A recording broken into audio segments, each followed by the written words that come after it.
Chapter 1968. Looking down from the sky, one could see that this was like a hunt. With the two sky fortresses as the core, the Alliance's fleet began to bombard all the tribal targets around them. As long as they saw a humanoid creature, they would immediately fire a cannonball. The cannons were at least 100 millimeters in diameter, or machine guns. On the ground, countless elemental creatures appeared. It was the Fire Elemental Army commanded by Major Domo Executus. With the inverted triangular-shaped Fat Fire Elemental as the main force, more than 100,000 elemental creatures slowly advanced, burning everything they could see. The Alliance finally sent in land troops, allowing Agrima's mutated orc army to finally have a place to fight. Aha! They let out muffled, inhuman howls as they charged crazily at the fire elementals. If they subconsciously looked down, they would see colorful insects crawling out from all corners of the dry and cracked red earth, fleeing in all directions with the goal of leaving Agrima. Unfortunately, after being transformed by the black heart water in Yashaji's heart, they could no longer be called normal creatures. Not only did the mutated orcs' bodies become uglier, but Yashaji's negative emotional energy also poured into their minds. There was no right or wrong, no self-will, only rage or fear that needed to be vented. What they met head-on was a huge wave of flames created by thousands of fire elementals. The 10-meter-tall wave of flames advanced at every moment, spewing tongues of flame that could burn everything. There was no pity, no hesitation. These fire elementals with weak self-will faithfully carried out their commander's orders. The highly intelligent fire demons were behind them, ordering them around. Something that had never happened in the past 10,000 years was a large group of earth elemental creatures acting as the fire demons' bodyguards. Not every mutated orc had such a violent spirit. Yashaji's negative emotions were diverse. There were mutated orcs who charged to their deaths out of fear, and there were orcs who retreated out of fear. These mutated orcs who had lost their courage screamed, and used their sharpened claws to dig into Agrima's towering brick and wood walls, quickly climbing over. Many of them even broke through the walls supervised by the Kukuran guards, and escaped into Agrima. They crazily slaughtered any creature that stood in their way. This caused new chaos. Despair, terror, panic, doubt.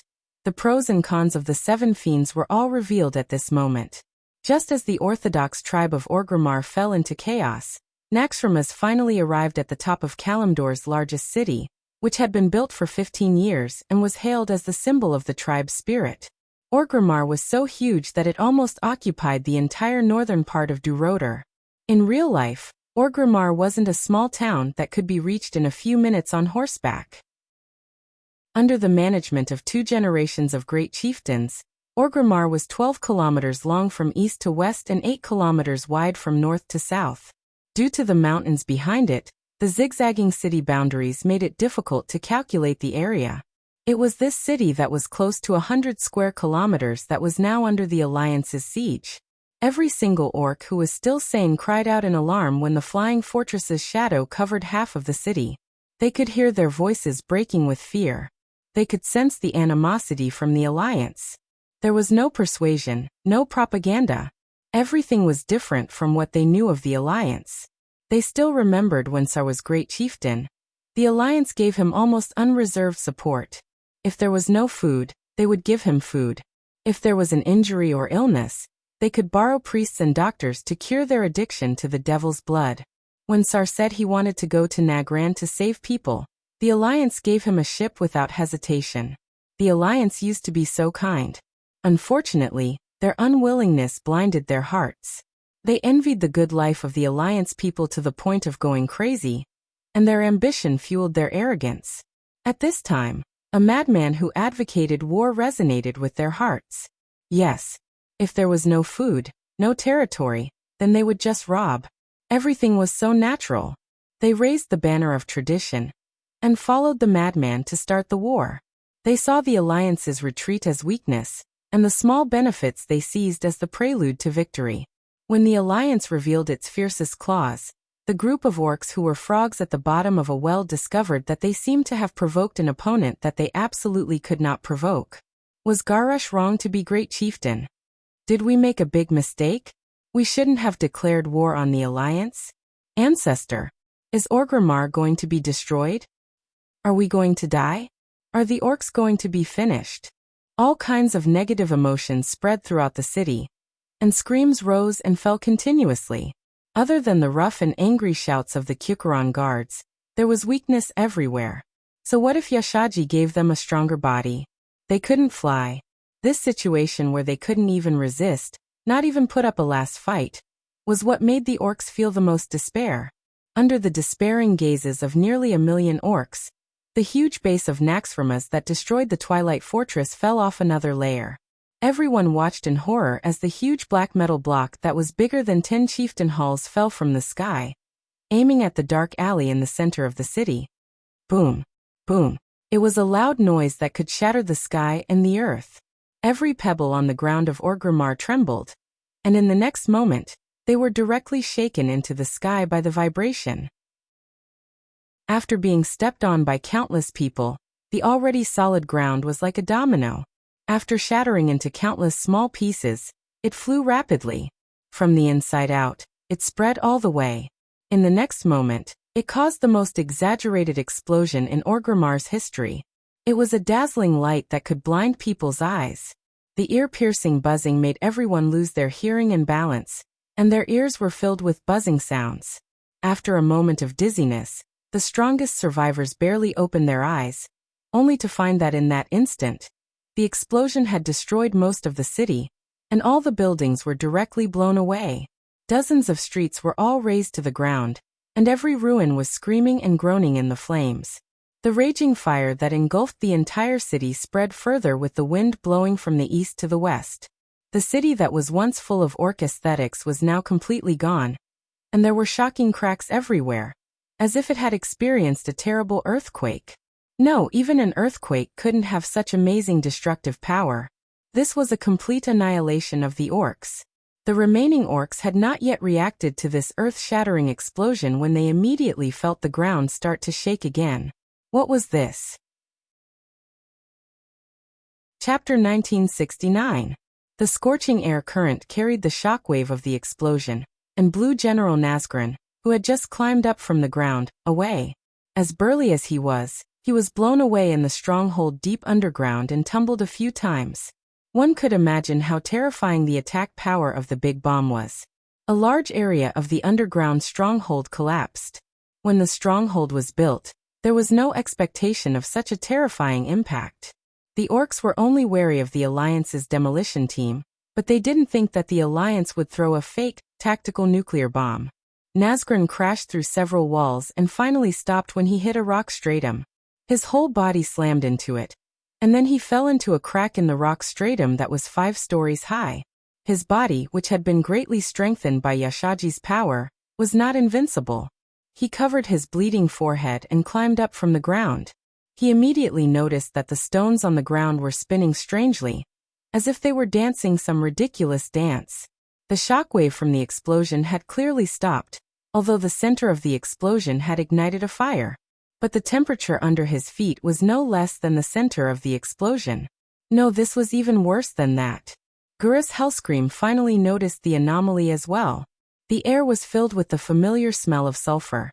It was as if he was in a dragon's lair, and was being stared at by an adult ancient dragon.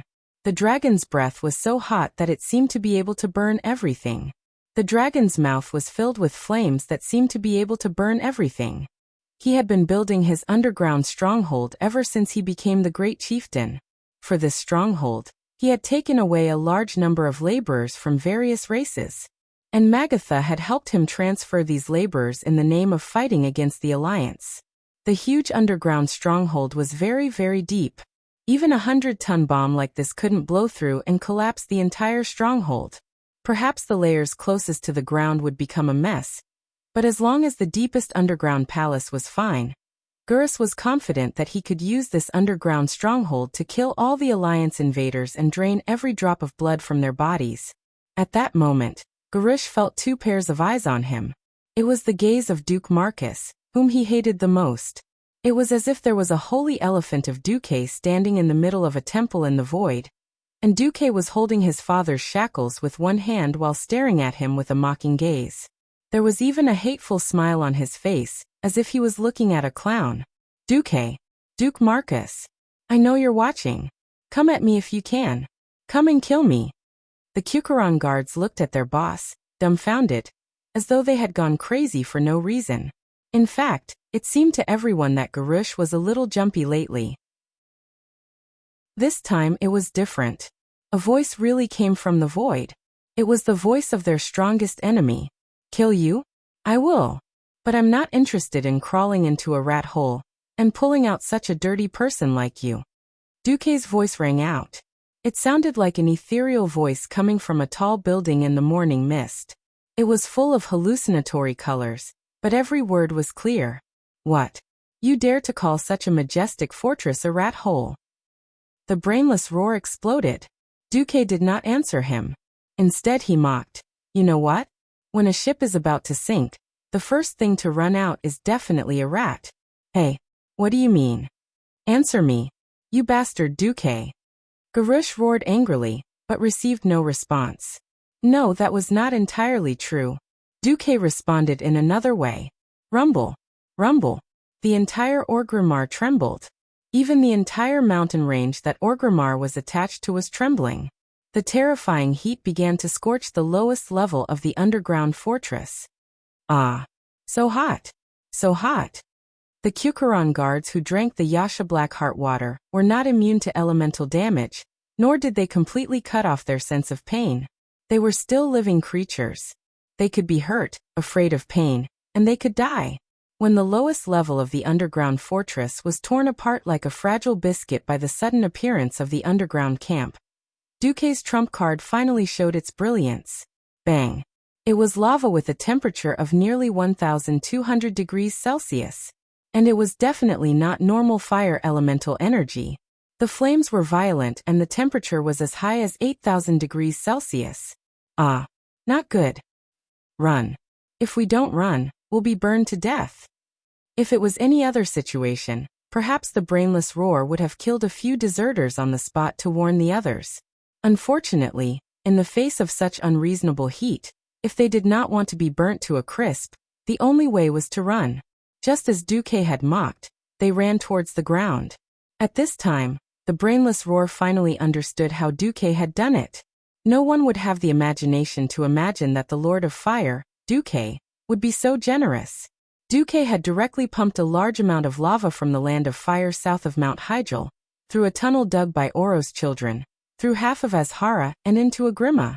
If Duque was a true god, perhaps he would have done what the will of Azeroth had done and used the lava from the deepest part of the planet to destroy Agrima. Unfortunately, Duque was not, so he could only settle for the next best thing, and use the lava from the land of fire to destroy Agrima. The earth rose in the midst of the rumbling. The tribesmen in the ruins of Orgrimmar did not die immediately. Like the snakes, rats, and ants, they desperately tried to escape the city that they wanted to protect with their lives just a day ago. They screamed and cried. They could not bear the sorrow, pain, and fear in their hearts. In the face of such an apocalyptic disaster, the power of mortals was so insignificant and powerless. Bang, bang, bang. A new crimson mountain replaced Orgrimmar. It grew taller and taller, spewing lava and thick black smoke in all directions. The lava that flowed out of the volcano destroyed everything in its path, whether it was the once majestic palace, the sturdy city walls, or the lifeless bodies. After dropping the bomb, Naxxramas, the Dalajan, and the Alliance fleet had already left the sky above Agrima at full speed. The nearest airship was 3 kilometers away from Naxxramas. At this time, almost all the big shots of the Alliance had gathered in Naxxramas. They were not projections but in person. Everyone had come under Duque's invitation to witness the destruction of the Horde. Duque's gaze seemed to look beyond the present and into the future. His voice was filled with a sense of holiness and determination. Once, Agrima represented the rebirth of the Orcs, the rise of the new Horde, and the freedom from the control of the Alliance. In the past, strong enemies were waiting, and the Alliance had no chance to act. Now the Alliance will take this opportunity to completely destroy the symbolic capital of the Horde. Chapter 1970. Be it now or in the future, even if the Beastmen have the chance to set foot on this land again, they won't be able to rebuild their city in its original location. This time, we will use the destruction of Agrima to tell any intelligent race on planet Azeroth that whoever dares to follow the Burning Legion, or the ancient gods, will be wiped off the face of the planet by the Alliance. Kill them all. Leave none alive. Duque declared as the commander of the Alliance.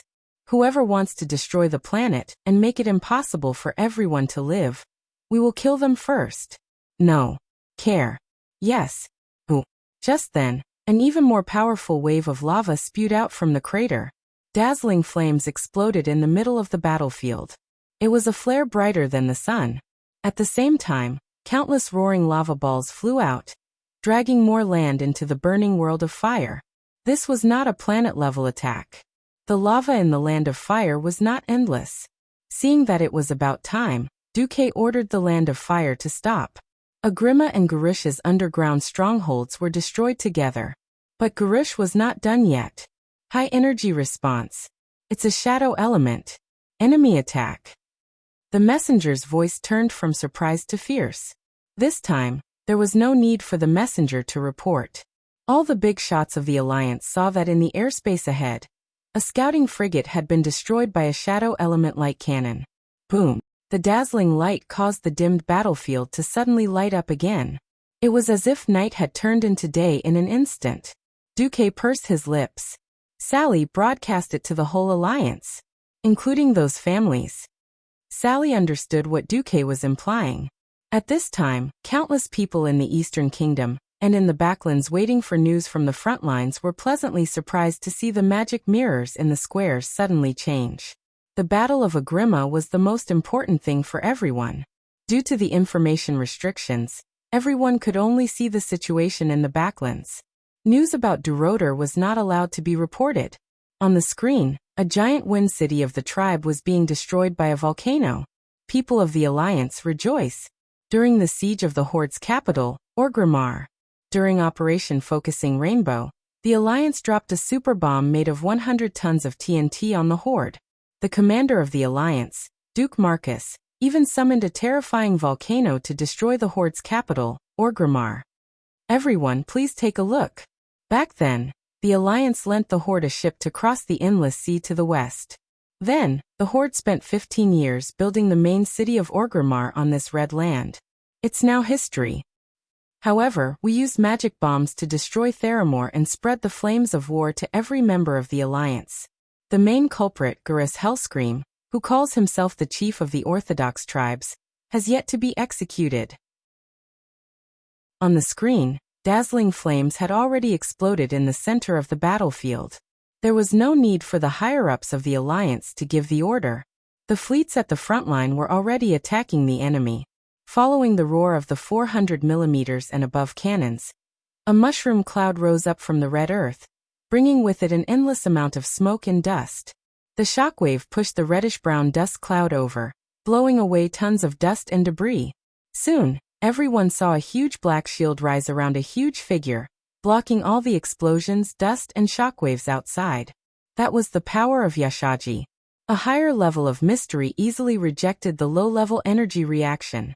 Each heavy cannon weighed more than a ton and nearly 100 kilograms of gunpowder. However, the terrifying explosive power that could blast a 5-story tall tower into the sky was still unable to do anything to the black light shield on Garush's body. Facing the direct attack of the cannons, the shield only bent slightly and shook for half a second before returning to normal. They noticed that, beside Garush, a huge, ugly heart was beating powerfully. The broken blood vessels of the heart were like a whirlpool, crazily absorbing evil nutrients from the surrounding air. The despair of the Horde members before they died, the wails of their souls, and their painful mental fluctuations. All the negative emotions became nourishment for Yashaji's heart. After being transformed by the heart, it was injected into Garrus' body. Although Garrus rushed out of the underground fortress in an extremely disheveled appearance, with more than a dozen charred places on his body, he was ruthless to others and also to himself. He actually used Bloodhell to cut off the injured parts of his body. Then, in the high-magnified vision of the magician's eyes, his damaged muscles were like wriggling earthworms, connecting together and healing at a speed 100 times faster than normal. Ugh! Many of the Alliance civilians who saw this scene retched. In the command hall of Naxxramas, Duque stood up calmly. It's time. Let's end this. The Alliance's heroes were mobilized for the first time in a long time. Whenever conventional combat power could not defeat the enemy, it was time for the heroes to go out. They were both the leaders of the Alliance and the glory of the Alliance. Looking at the Alliance leaders gathered in front of the portal, the soldiers in the command hall stood up in unison, saluted, and gave the highest respect and blessings to the heroes who were about to go out to battle. This time, Duque could use Otter's guardians or the 5 guardian dragons of the Dragon Sleep Temple. He gave up this right. For no reason, he just wanted to put an end to the 30-year war and grievances between the Alliance and the Horde. As a member of the Alliance. As for Brainless Roar, Duque had already cut him down too much. It wasn't to say that he had cut him down to a dog, but this was no longer an equal battle. In this life, there was no great uprising of the Horde. Thrall might have tried, but Thrall, he should have died in the volcanic eruption. Duque didn't have time to sigh. If he could use the volcano move, he had no intention of leaving anyone alive. In the original time and space, the Battle of Orgrimmar, the ultimate dungeon in the Mystery of Pandaria time point, had as many as 14 bosses, a considerable number of which were war machines made by goblin craftsmen. Now Duque couldn't see any of them. In order to prevent the Alliance from invading with mechanized troops, a certain brainless person deliberately made the entrance and exit of the underground stronghold very narrow. In the end, not only did he fail to trick the Alliance, but he also tricked himself in the volcanic eruption scenario. Now there were only 5 bosses left, which was really hilarious. Seeing Duque and his party appear, Gurus let out a deafening roar. Duke Marcus, you despicable person. Don't you dare to fight me fair and square? Sure, first throw away that piece of rotten meat next to you called Yashaji. How about we fight fair and square? The corner of Duque's mouth curled up into a cold smile. Chapter 1971. A fair duel was a joke. This was more like the weak hoping to use moral coercion to ask the strong to deliberately pull their combat power to the same level as the weak. In reality, even if the real strong lowered their power level, they could still achieve victory through their rich experience and unconstrained fighting methods. Different races, different backgrounds, different experiences, different ways of growing up. There were too many differences that created a myriad of differences in individuals. With such differences, how could there be fairness? Speaking of which, I do moke, transmigrated openly and relied on my own memory, wisdom, and power to fight to this day. Why should I give up my advantage and fight you openly? What a joke! Duque's disdain could be conveyed to Brainless Roar without words. You destroyed my tribe, you bastard. Why can you steal the power of an elemental lord, but I can't use the power of an ancient god? Brainless Roar roared and shot Duque with a light cannon. The terrifying mental energy that lingered on the battlefield was too majestic. There was no need to deliberately collect it to create a huge amount. The huge and thick black energy cannon was terrifying the moment it was fired. It could probably stuff a destroyer into it. Duque did not make a move. A golden and benevolent figure appeared beside Duque. It was the former Archbishop of the Holy Light, Alonso's Fail. He raised a golden staff that was in the shape of a cross and had a ring on the top of the staff at the right time. Blessing. The classic staff of a priest. As a heroic spirit that relied on the magic net, Alonso's could change his shape or the appearance of his equipment at will. This was the simplest, transmogrification. But what he liked the most was this staff that had a special meaning to priests. The era when this staff was created had a special meaning to him. It was the most glorious era of the Holy Knight profession that he had single-handedly created. Blessing glowed with holy light and formed a huge hemispherical light shield that blocked in front of Duque. All the dark power that poured down was refracted and reflected away, dissipating in the air. Brainless Roar did not know that this scene was being broadcasted to the entire Alliance and the various races that had joined the Horde. Perhaps to him, power was power. There was no distinction between attributes, nobility, or lowness, only strength and weakness. Having always believed in the traditional concept that history was written by the victors, Garush's way of thinking was simpler and more violent. If he had the upper hand, there was nothing wrong with him doing so. Unfortunately, he wasn't. Without any scruples, he was now covered in a black aura, and any random move he made would sound like the howling of a chilly wind. No matter how one looked at it, he was the ultimate representative of a major villain. Originally, in history, for the sake of justice and rules, the Alliance and the Pandaren organized a grand trial. Braindead Hell had killed so many people, committed war crimes, and even played the ancient god Yashaji. Braindead Hell, who had committed such a huge crime, had no choice but to give face to the tribe and only be sentenced to life imprisonment. In the end, he still managed to escape. Please forgive me for not being able to accept such moronic and idiotic behavior. The live broadcast of the duel was, in fact, a public trial. Since there was no tribe in the way, as long as Brainless Roar fully demonstrated his actions, then justice would be achieved. There would be no mercy. The outcome of this trial had long been decided. Duque was just going through the motions. The tribe has existed for more than 30 years. It's time for a grand curtain call, Duque said calmly in his heart. On the other side, Braindead Hell's light cannon could not deal with Duque. His loyal subordinates roared and pounced on him. General Nazgrin Markorak, Siege Craftsman Black Isata. These horde bosses, who had escaped the fate of being destroyed along with the underground fortress, continued to show their loyalty. For the horde, General Nazgrin roared and rushed over. For the Alliance, the one who faced him was not his old rival, General Taylor. Sorry, Taylor was not qualified to appear in such an occasion. In front of him was Tyrion Fordring. Tyrion, who was often teased by Duque as His Majesty, was not considered old. He was in his early 50s, and despite his white hair, he was still quite good at fighting. Nazgrin had not been specially enhanced. He was still a pure orc warrior. His strength came from his experiences. It was rare that Tyrion did not use his surging holy light to blast Nazgrin with Ashbringer. Right now, the Empress Dowager was more like a warrior, fighting Nazgrin with the simplest of skills. In terms of seniority, Nazgrin should not have been the one to challenge Tyrion. After all, he was now the chief paladin of the Alliance. He and his Ashbringer had become one of the benchmarks of the Alliance. Just like how Duque had come down to fight Braindead Hell, this battle that was about to destroy the Horde had a special meaning to it. This was the privilege of the older generation of the Alliance, who had directly endured the invasion of the Orcs.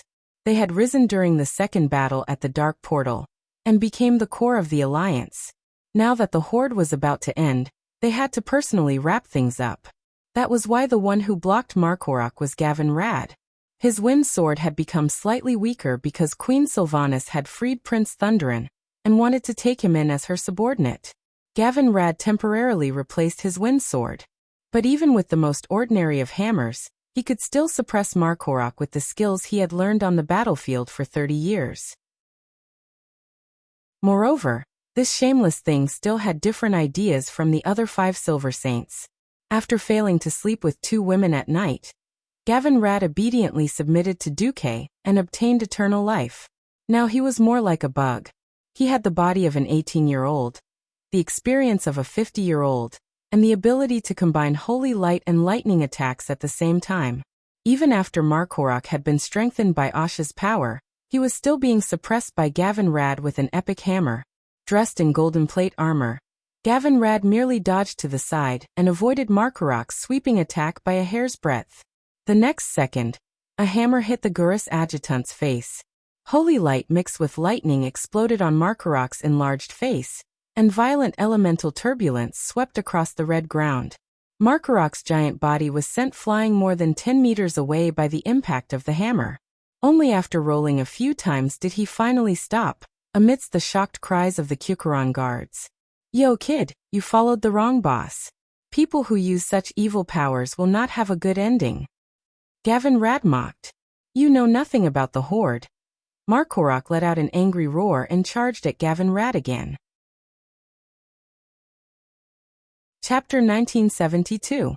There was no chance to bring out the large war machines that Garush had prepared in the underground fortress. For example, the Iron Battle Scorpion. Similarly, in this life, Duke Mu did not give Brainless Roar enough time to corrupt the entire Splendid Valley, so there was no Fallen Guardian group of bosses in history. In addition, Duque drove the Horde to Pandaria, So brainless Roar had no time to do any side quests, so there was no bloodthirsty Sawk, the primitive dinosaur boss that was brought back from the giant beast island. Apart from a few diehard followers around Garush, he still made some achievements like in history. For example, the Dragon Maw clan that had revived the Horde. In this life, the Dragon Maw clan declined with the death of the patriarch Zuluhid in the World War II. It was not until the Cataclysm that the Dragon Maw clan returned to the stage of history after Garush destroyed the Twilight Fortress in the Barren Lands. Overseer Zyra and Garush formed a very close relationship during the Twilight Highlands incident, and she and her Dragon Maw orc promised loyalty to Garush's cause. The terrifying ancestor dragon Garush was a direct descendant of the dragon race's Cataclysm ancestor. Zyra rode on its back and appeared in front of the Alliance's powerhouses as a boss. Oh, the group of Alliance powerhouses sighed. It had nothing to do with them again. Duque did not care about what kind of deal they made in order to get into the battle. In any case, what Duque wanted was an absolute crushing and destruction. Basically, every time a powerhouse jumped out from the Horde side, there would be a corresponding powerhouse on the Alliance's side who would rush up and drag them to the side to fight. As soon as Garush appeared, a countess on a platform on Naxxramas jumped off a building. Everyone in the Alliance knew what Countess Katrana was. Now the Countess jumped off a building. Under the acceleration of gravity, the Countess's falling speed increased. The strong wind blew her black hair wildly, and her red dress looked like a falling comet from a distance. The Countess did not stretch her neck, and let out a long roar. In the blink of an eye, the clothes on the Countess' back turned into a pair of black wings. Her slender and fair limbs turned into dragon claws covered in fine and solid black scales. Her seductive body was rapidly expanding. It only took about 3 seconds for her to transform from a human to a dragon. When she landed on top of Garaka's head, Onyxia had completely transformed into her dragon aspect form. Garaka's, who lacked the experience of fighting a dragon aspect, was caught off guard. Just as it raised its huge head, it realized that its wings had been hit by the opponent's signature, deep breath. After being reinforced and strengthened by the fire elemental realm, the progenitor dragon's entire wing was carbonized when it exploded into a sky full of sparks. The progenitor dragon let out a pained roar. Even after tumbling for more than 300 meters, it still could not stabilize its body. In the end, it was still a primitive creature, unlike the 5-colored dragon race. The chromatic dragons were strengthened by the titans, and the truly powerful wyverns could even control the elements to soar in the sky. No one would have thought that the wyvern boss of the Horde would be at an absolute disadvantage right from the start. As Garakas tumbled to the ground, Onyxia used her incomparably proficient flying skills to hover, and use her 4 sharp claws to remove parts from Garaka's body. When the progenitor dragon crashed to the ground, creating a huge crater on the red ground, Onyxia also added 2 more legs. She directly used her considerable weight, and the kinetic energy brought by the acceleration of gravity to press down on the opponent's lower back in one breath. Crack! It was the crisp sound of vertebrae breaking. Without giving the opponent any room to fight back, the black dragon's mouth, which had countless sharp teeth, had already bitten Garaka's neck. At the same time, Overseer Zyra was split in half by the black dragon's claws. The people of the Alliance could barely see a black shadow flash down.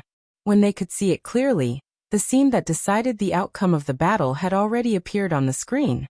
They only saw the black dragon princess, wearing a huge Alliance cloak, defeating the opponent as a mount of the Alliance.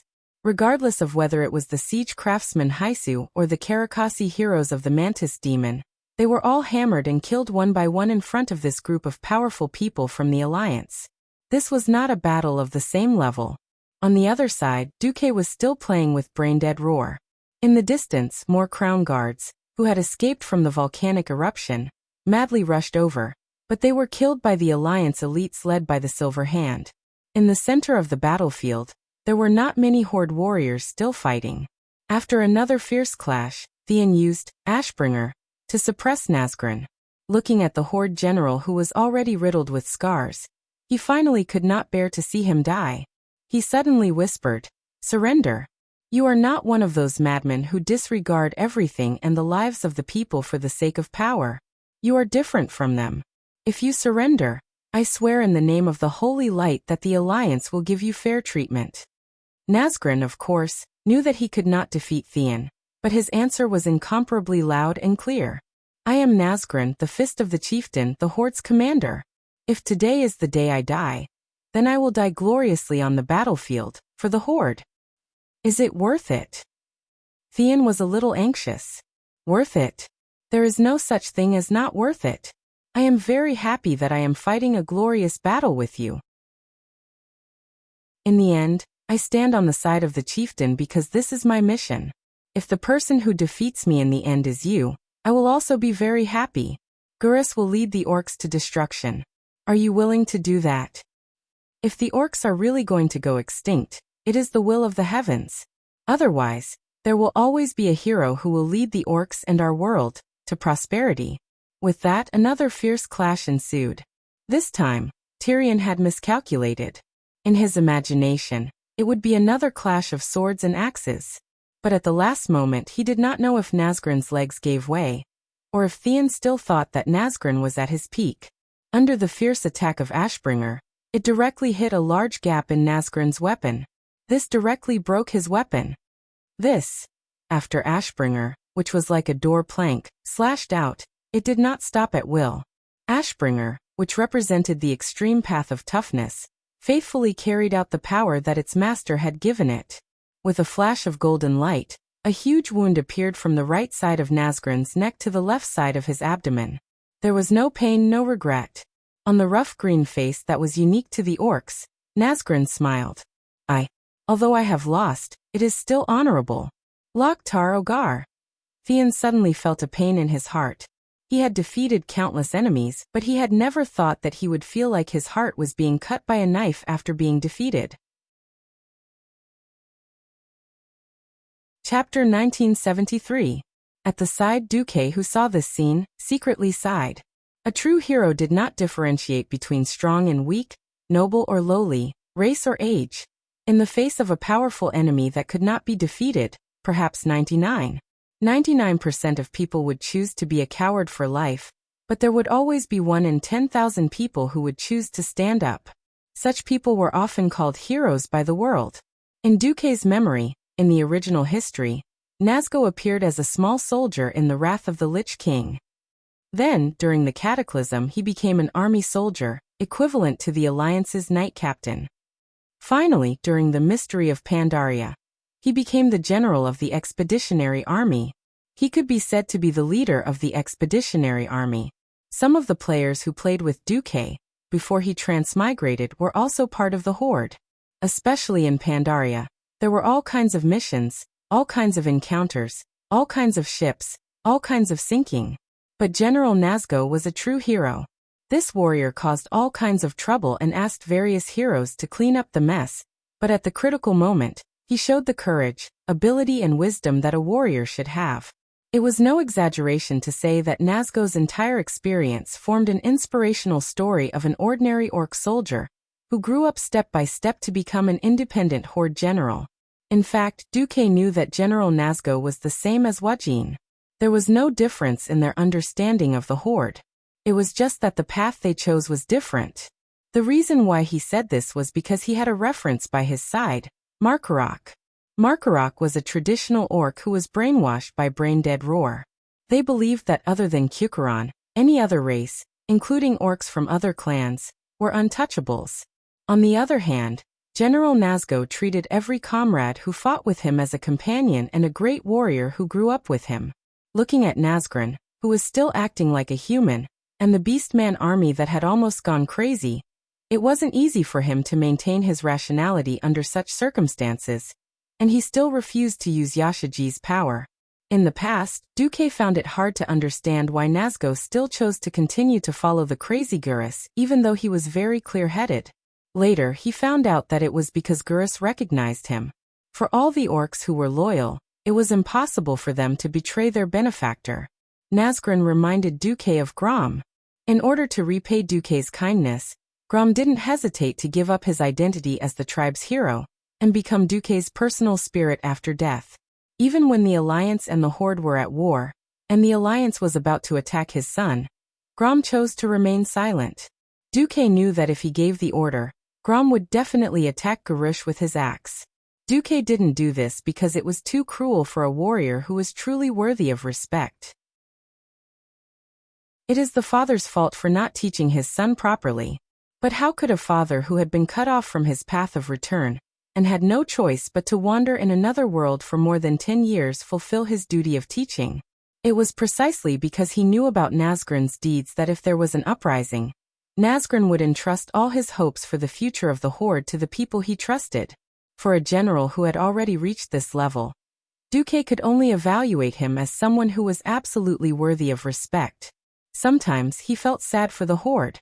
It wasn't that the Horde didn't work hard, but the Alliance had him, Duque, as their boss. In comparison, he couldn't have too high of expectations for Sar. He couldn't blame Nazgûr either. After all, Nazgûr was only a rising star of the Horde. It was already very impressive that he could do this. Seeing that Nazgûr had fallen, Duque floated over from afar and spoke into the ears of Theon and the people around him. The Alliance will bury Nazgûr. This decision made Tyrion and the other righteous people feel a sense of comfort. But Brainless Roar was unhappy. He scolded. Even after death, the warriors of the Horde will only return to the land of our ancestors. You Alliance pigs have no right to profane the remains of the warriors of the Horde. His words stunned the big shots of the Alliance for a moment. Then they burst into laughter. *CKU. What did you just throw out? *whoosh whoosh whoosh. An axe made of shadow energy tore through the air. It was obviously aimed at Duque. It was a weapon of blasphemy. The weapon of blasphemy, which was refined and shaped by Yashaji's power, missed and exploded where Duque was 1/10 of a second ago. The violent explosion created a small, shadowy energy storm that affected everything within a 30-yard radius. Duque nimbly used flash to appear in another place. He smiled lightly. Blasphemy? Sorry. No one blasphemes their ancestors more than you, Brainless Roar. Oh Garush, your father is grieving. Your ancestors are weeping. Don't mention my ballless father. Brainless Roar attacked again. He stretched out his left hand and grasped in the air. A dark attack filled with negative emotions was unleashed. Despair's Grasp. This was a double special skill that contained mental shock and shadow energy. If an ordinary hero was hit by this, even if they did not die from the violent shadow energy, their minds would be destroyed by the endless negative emotions. In the ancient war between the Titans and the ancient gods, hundreds of guardians of the same level as Alexstrasza had their minds destroyed just like that. They became walking corpses. Duque was not interested in this kind of self-torture. He used flash again. This time, Duque appeared 30 meters behind Brainless Roar. For the powerful pharaoh, if he did not stop their almost endless teleportation, there would be no need to fight this battle. Ordinary mages had a cooldown time for flash, and the more they used it, the easier it was for them to make mistakes. After all, flash was a type of teleportation. The more powerful pharaoh was, the more he had no such restrictions. This was especially true on the battlefield. If pharaoh could set up more subtle spatial coordinates, a warrior who relied purely on physical combat would not have the slightest chance of winning. They would definitely be controlled to death. However, the moment Brainless Roar officially absorbed the power of Yashaji's heart, he was no longer a pure warrior. His physical combat skills were still superb. What was even stronger was the power that came from Yashaji. He raised his hand, and a mass of dark energy that completely affected the city burst out from his hands. That was the corrosive vortex, obtained from Yashaji's blood. It looked like the warrior's whirlwind slash. However, every blade of light from the giant axe carried a strong dark aura. Any blade of light could easily cut open the ground, and the surrounding space was dyed in a strange blue and white color. Duque was unmoved. Still not willing to reveal your true face? Chapter 1974. If Duque wanted to, an ordinary Brainless Roar could really be dealt with a snap of his fingers, and with a paw sound, it would be reduced to ashes without leaving any residue. Regular warriors had no chance of winning against a demigod like Pharaoh, who could turn into elementals. It was like using an axe to chop at the air. It was meaningless. Elementals, on the other hand, could easily crush a warrior. Garush was different. Before, he had no value at all for Duque to make a move. But now, the system had changed his description to Garush, the incarnation of Ashoka. True face? Ha ha ha. Duke Marcus, are you so eager to see me slaughter you humans, kill all those damn dwarves, and throw all the elves into the wolves' lair? Oh, and those Drenii who are worse than pigs, ha ha ha ha. You will have a chance. I will chop off your head and imprison your soul in a pathetic skull. I will watch you and your alliance turn into ashes. Brainless Roar was really brainless. This scene was directly displayed in front of the millions of people in the alliance. Who knew how many people cursed on the spot, and even more people clenched their fists tightly. Oh, the people in your tribe are almost all dead, Duque mocked. In the distance, the mutated Kyukuron guards were still charging over without a care for their own safety.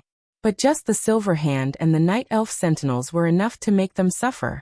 Not to mention the Kirin Tor mages, who were all Radiant Moon mages. Only the weak will die on the battlefield. I am the son of destiny. Only the powerful beastmen who survive are qualified to stand behind me. Garush roared and transformed. Garush suddenly opened his arms and arched his body. His neck seemed to be broken, and the back of his head touched his back. His swollen muscles finally began to burst, and countless purple-blue veins began to spread out from his shoulders, chest, and thighs. The scene of them wriggling on the surface of his body, as if there were thousands of earthworms rolling under his skin, was simply explosive, enough to make any trypophobia sufferer collapse. Garush's entire body was like a gigantic inflatable doll, and his body rapidly expanded. 1 person tall, 2 people tall, 5 people tall, 10 people tall. In just 10 seconds, the originally 5 meters tall burly man had turned into a giant-like monster. The 2 decorative beast fangs on Garush's shoulders had been swallowed by his muscles, and countless spikes grew out of his bones and pierced through his flesh. Blood splattered out, and as soon as it sprayed into the air, clouds of ominous blue and white fog immediately spread out. The pain stimulated Garush's ferocity, causing him to let out a series of barbaric roars that were neither human nor beast. At this moment, if the audience had not seen Garush's true appearance just a moment ago, no one would have recognized this terrifying monster as the great chief of the tribe. Monster. The Alliance audience had a unanimous opinion. Mom, are all tribes so scary? An 8-year-old girl hugged her mother's thigh in horror. Yeah, that's how the big bad guy of the tribe killed your grandfather and grandmother back then. The cruel scene of the battle at the Door of Darkness 30 years ago once again appeared in the middle-aged woman's mind. At that time, she was still a child, and she had witnessed the most brutal massacre in the world. On the other side, a large amount of audience feedback came from Duque's magic net. He could not help but sigh inwardly at Braindead Roar's pig-like opponent. Not only did he have an enigmatic self-confidence and arrogance, but he also had the awareness of entering the ultimate villain boss, but he did not have the strength to respond. The positive image of the tribe that Sao had painstakingly created over the years had been easily destroyed by Braindead Roar. This was completely in line with the Alliance's propaganda needs. In front of the gigantic Garush, Duque looked too small. It felt as if Garush wanted to kill Duque as easily as an elephant crushing an ant. The audience watching this scene through the live broadcast was also worried. Dad, will Commander Marcus die? In Gold Flash City, a little boy tugged at his father's sleeve. The father's left arm was empty, and his long sleeve fluttered in the wind, just in time to be tugged at by his own child. His back was perfectly straight, which was the unique posture of a soldier. On his face, which had a long scar that extended from the left side of his face to the left corner of his mouth, a hearty smile that did not match his resolute face appeared. He used his remaining right hand to touch his son's head. Silly child, don't worry.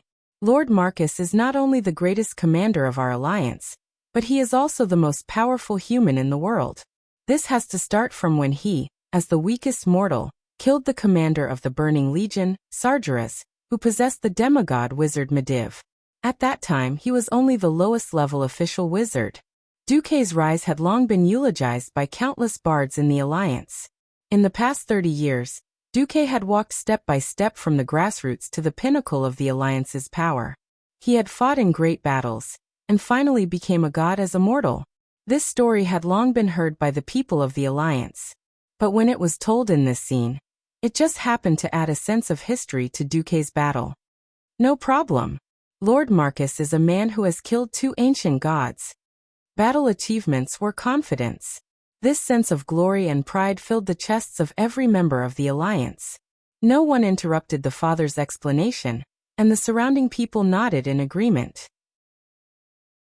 Similar scenes were happening in the streets and alleys of various towns in the Alliance, encouraging the new generation of young people to make a declaration of pursuing their dreams towards this great human hero that seemed so far away, yet so close at hand. When I grow up, I want to become a great man like Lord Duke Marcus. The people were eager to see the scene of Duque crushing Garush, but unfortunately, the live signal began to deteriorate, and Sally Whitemane had to explain on the spot. The Horde's great chief Garush used a large amount of evil god power, which interfered with the magic transmission signal. I'm sorry, the transmission may be interrupted at any time. There was no way around it.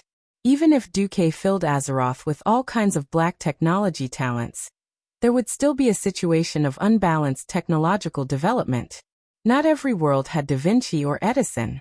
Some things, even if one knew the direction, still needed a huge amount of practice, and that 1% inspiration to cross the chasm of failure and set foot on the other side of victory. In fact, even with modern camera equipment, it was destined that the next scene would not be seen. Chapter 1975. A massive amount of shadow-attributed diabolic energy filled the center of the battlefield. Huge energy tornadoes with a diameter of more than 20 meters were everywhere. Blue and white colors interfered with all the elements. The Alliance powerhouses at the scene had their vision distorted by the air and heat, not to mention ensuring the transmission of the live broadcast. Garush used the method of casting a wide net to fill the space within a radius of 300 meters with evil energy that was full of negative mental energy. He was using this method to repel all other forces that did not conform to him. In Duque's mind, countless terrifying scenes also appeared. Unfortunately, Duque was the only special existence in the entire Azeroth. Mental attacks and whatnot, if they could not break through the multiple layers of mental defenses set up by Duque, it would be worse than watching a horror movie. Small pop-up windows appeared in Duque's vision. Unless Duque really wanted to die and put his consciousness into watch, any emotions such as despair, pain, envy, hatred, and other emotions would not contaminate Duque's thoughts at all. At this time, Duque was like a so-called cloud player. He did not play the game himself, but watched the video of other streamers clearing the game. The terrifying and desperate spiritual energy emitted from Garush had already forced many of the Alliance's big shots to retreat. Other than the most strong-willed paladin who could still stand within 200 meters, the other leaders had no choice but to retreat to a safe place. It seemed that Duque was at a great disadvantage. Only those who really knew the ropes knew that Garush was not qualified to be compared to Duque at all. Did they really think that Duque had nothing to gain after traversing thousands of timelines? Stop joking. He had retracted all the branches of the timelines and destroyed all the terrible branches of history, as if wiping away the fog of fate that shrouded the future. Through the authority that the will of the planet Azeroth had given him, Duque finally saw the only answer.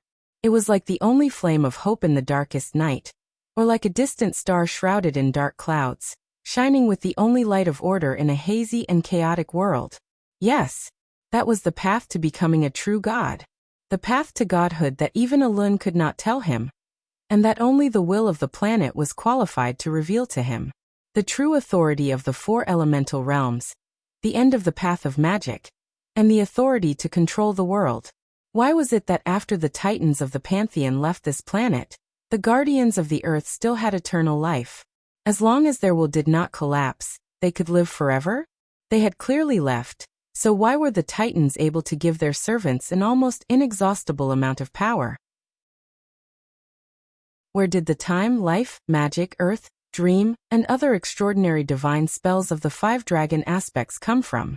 There was only one answer to all the questions, because the right to use the laws of this planet was already in their hands. The one who made the laws was the true God. Below true gods, all existences with the second highest authority over a certain law were known as demigods in that domain. In ancient times 25,000 years ago, during the Great War between the Titans and the ancient gods, the will of planet Azeroth was awakened. The path to the gods' kingdom for mortals was sealed forever. On the ground, only the races that were recognized by both the planet's will and the Titans were allowed to retain the right to use the supreme authority. For example, the Guardians of Otter and the Pentashade Guardian Dragons. Especially the Pentashade Guardian Dragons, they were forcibly evolved from the primordial dragons of Azeroth using divine power. This was more like an agreement between the Star Souls and the Titans. Only they had the opportunity to open that door and become the saints of the mortal world, which was the demigod. Until the Great War at the Dark Portal, which triggered a change in the world order, a large number of mortal heroes came into being and started this vigorous era. The will of planet Azeroth had no choice but to open a gap in this door again. The relationship between the planet and the intelligent races living on it was a bit like the relationship between humans and parasites such as mites on the human body. This was symbiosis. Without special means, of course, humans could not notice the movements of mites. However, the rotten skin and even internal organs of the human body brought about equally dangerous consequences. Modern people would see a doctor, take medicine, apply ointment, or even perform surgery to expel the disease. And the so-called saints of the mortal world, the demigod, were the executors of these means. Now the enemy was getting stronger and stronger. As long as the will of planet Azeroth still had the desire to live, and did not want to be destroyed, it would have to make greater concessions. This time, the concession it made was the authority of power. Duque did not know how to smoothly grasp this authority. Perhaps there was no other existence in the world who knew how the god of the weave operated. Duke pulled out the Song of Light and Shadow, and carefully sensed the laws of nature flowing in his body that was becoming more and more condensed. No matter how strong the divine body was, no matter how much the elements were compressed, it could not absorb the entire world's elements into the body. This was a power that was completely different from the elemental power he had. No, more accurately, it was the way in which this power was formulated and used. It had already become one with the world, intertwining with each other. It was as if he could feel the mysterious arcane energy, the calm and cold water elements, and the violent and lively fire elements in this world with every movement. A second passed in the outside world, but after Duque released his spirit sense and perception, it felt like millions of minutes and seconds had passed. As long as Duque willed it, the molecular structure of every fire element, water element, and arcane energy could be magnified thousands of times in his eyes, like a giant picture. And with just a thought he could completely change its structure. Even if it looked the same on the surface, it would become a completely different existence on the inside. This was the law. Although it was still very preliminary and imperfect, like a toddler learning to walk, this method of groping for stones to cross the river far surpassed the billions of living beings in the mortal world. Seeing that brainless Howl had finally transformed into an ugly monster that all intelligent beings in the world with a normal brain would naturally hate, Duque knew that the name Garrus Hellscream, this existence, had completed his historical mission. The long period of indulging him and waiting for him to court death had finally come to a point where he could no longer tolerate it. Let's end this. Duque calmly raised the sword of holy light in his hand. Dark spiritual energy of despair. Brilliant golden holy light. After shaping this scene into a battle between good and evil, everything fell into place. The warmth of holy light, the mysteriousness of arcane spells, the coldness of frost, and the blazing of flames. For completely different powers erupted from Duque's body at the same time without conflicting. This powerful touch that was a little confusing to the senses was so powerful that no expert of the Alliance could withstand it, and they had to retreat even further. At this moment, a ray of golden light suddenly pierced Garrus's chest from the front to the back. Chapter 1976. It was a bloody hole the size of a bowl, and one could see what was behind it, which was covered by his majestic body. It was a ghastly sight. Ordinary people would have died long ago. Treating Garush, who was like an incarnation of an ancient god, as an ordinary person was the biggest mistake. A fatal wound in the eyes of mortals was like a mosquito bite to the berserk brain-dead roar. "Ah, is that all you've got, Duke Marcus?" The brain-dead roar laughed wildly. "It doesn't hurt. It doesn't itch." "Oh, is that so?" The corners of Duque's mouth curled up into a smile. If the people of the Alliance saw this, they would lose fans. In the distance, Jaina felt a little unbearable. She sighed in her heart. Garush was completely finished. She had been with Duque for many years before finally going from Duque's disciple to Duque's woman. No one knew Duque better than she did. It had been a long time since she had seen her man show such power. Was this also an aura? Yes. In the face of a powerful monster, perhaps a hero with extraordinary courage would not turn pale and their teeth chatter, but the faint sense of tension could still be felt. There would never be a second person in the Alliance who had the luxury and tranquility of Duque. Whether it was facing the green tide of orcs, the Burning Legion boss, or the ancient god, Duque's indifference, which seemed to be above all living things, could not be learned by anyone. Mages needed to be calm. If they were not calm, they would recite the wrong spell, or confuse the flow of magic in the magic circuit, or activate the runes. Dooku was the only person in the world who could be as calm and collected as he was. There was no doubt that this was what attracted Jaina the most about Duque. "Ah." Garush's voice, which had become hoarse due to his anger, sounded as if it came from the deepest depths of hell. He glared at Duke with bloodshot eyes and gnashed his teeth as he roared. "Holy light! Damn the power of the holy light! You remind me of those frail Draenei. Very good, I will first wipe out the Alliance, then drag out every Draenei and pull out all of their flesh and bones to make them into leather drums. I will make them remember who our world belongs to even if they fall into hell." TSK. Merritt, who was far away, gritted his teeth. "Your damned world is coming to an end." If not for Duque's repeated reminders not to interfere unless something happened to him, Hoof would have been the first to rush up and use her divine axe to give Brainless Roar a taste of the wrath of a Draenei. Garush raised his axe high at Duque. At this moment, Blood Roar couldn't just be called this name. Apart from the fact that it was a single-edged two-handed axe, there were no other traces of its original form. Clusters of blue high-purity shadow elemental crystals wrapped around the axe, enlarging it to match the size of the enlarged Brainless Roar.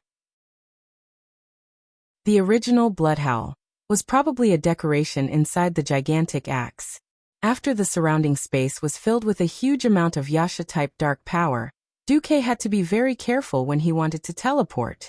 It wasn't that he couldn't, but the dark power that the opponent emitted was too strong, and it was very likely that it would disrupt the stability of the spatial coordinates at a critical moment. Without Duque's teleportation ability, this was more like a bombardment. Duque muttered in a low voice, "Look at my 100% bare-handed attack." A pair of frost elemental hands as thick as the smallest frigate appeared out of thin air, like a huge palm the size of a dance hall.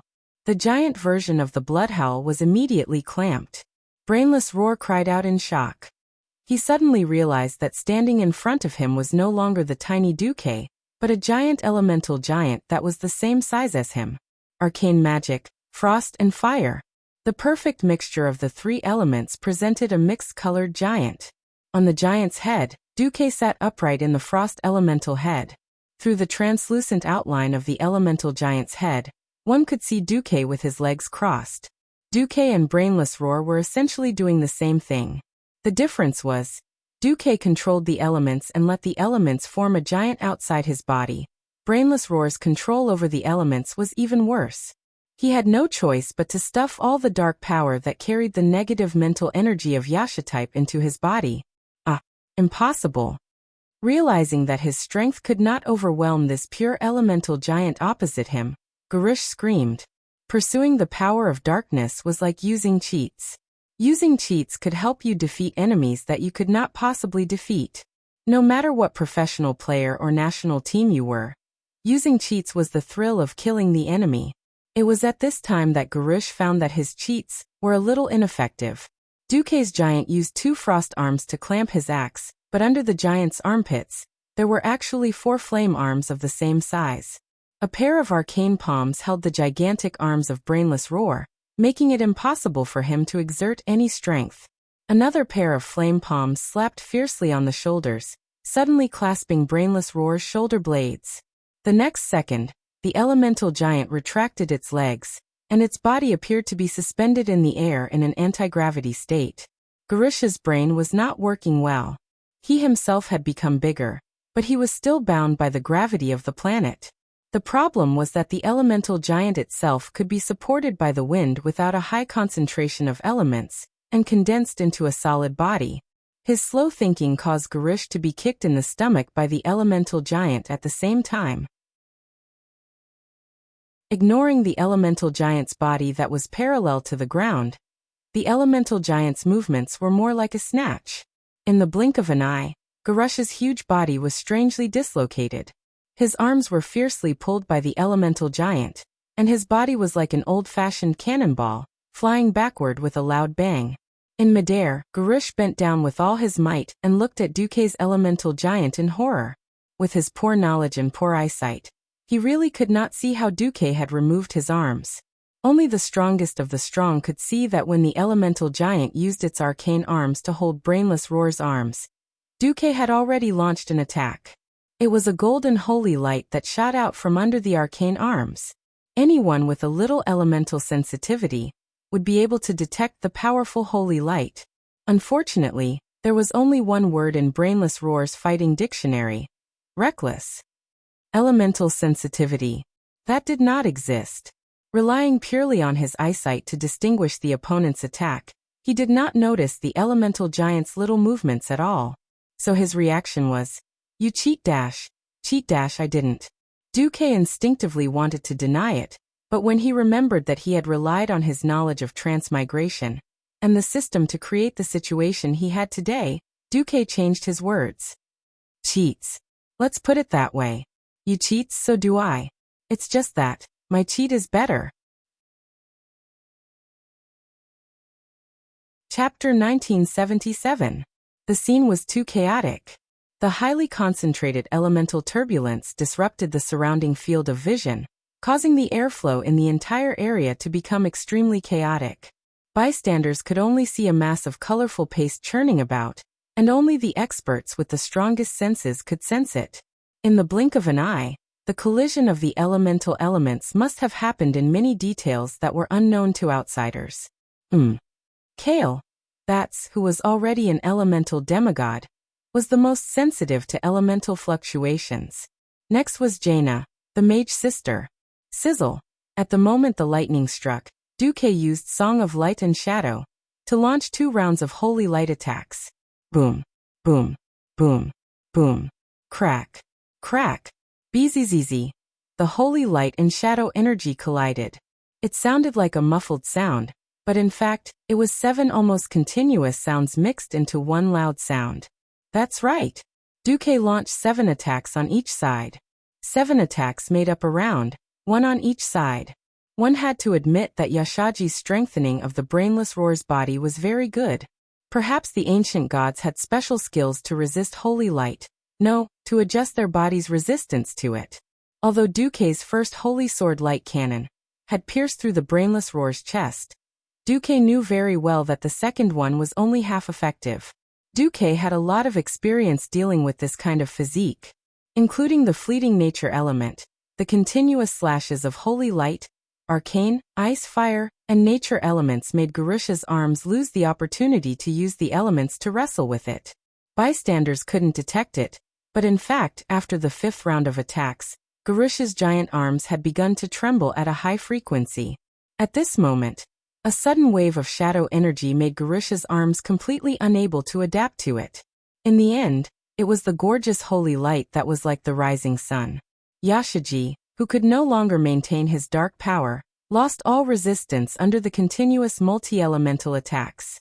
Faced with the blazing holy light that emitted a high temperature, Garish's thick shoulder was completely deformed by the holy light within 1/10 of a second.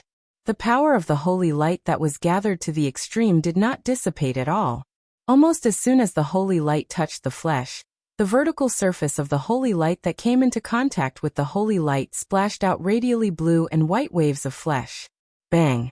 The elemental giant, who was in the air parallel to the ground, gave a kick, causing even more elements to explode in their original positions, bursting forth with even greater shockwaves, spreading outwards in circles.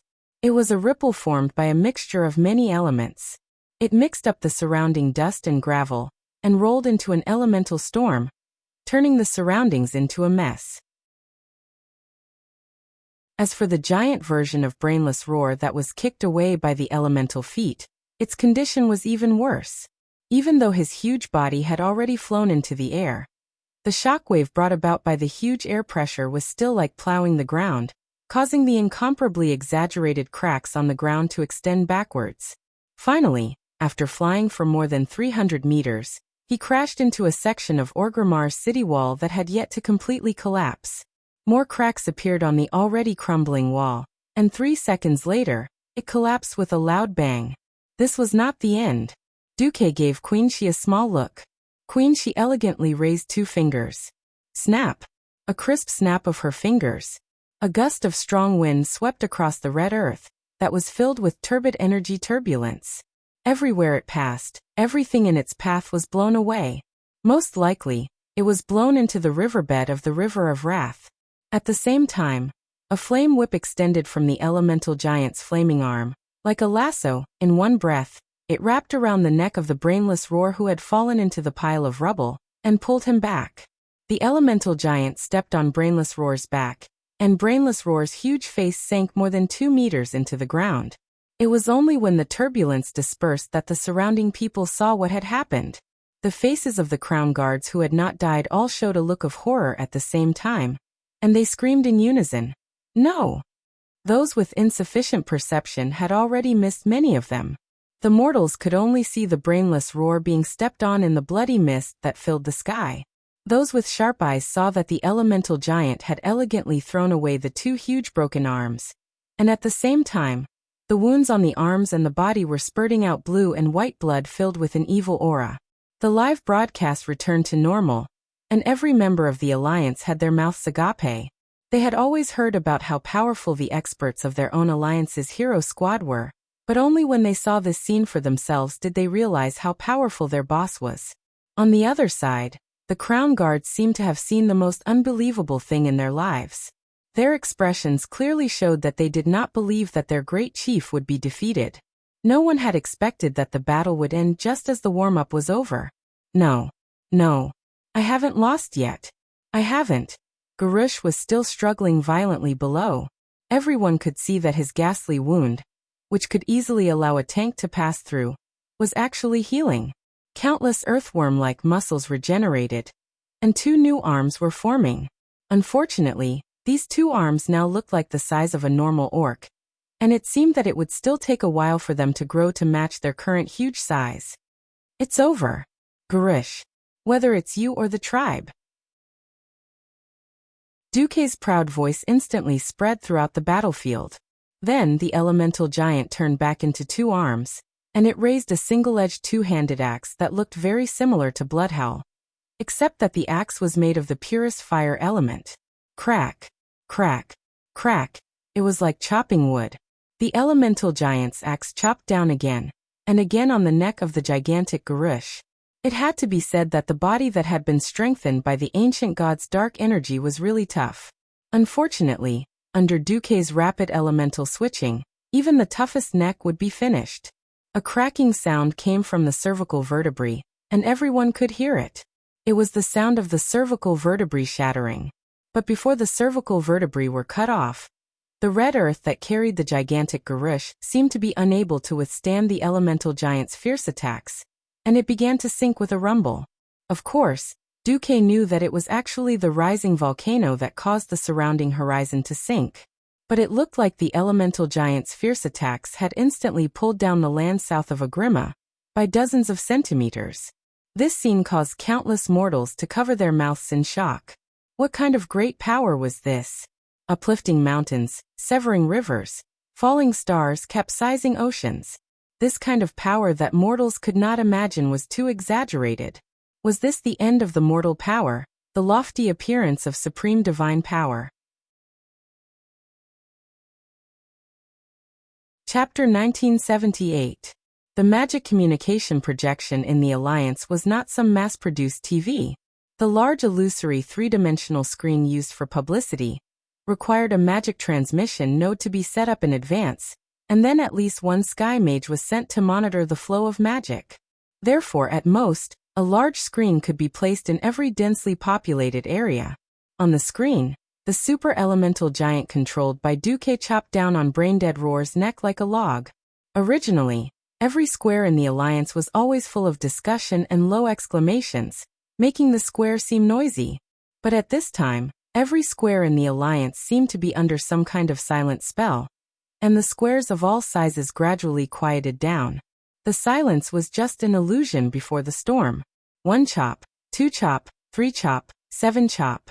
When the elemental giant's axe was finally like an executioner, ruthlessly chopping off Gurus's huge and ugly head. The crowd continued to be quiet for a few seconds.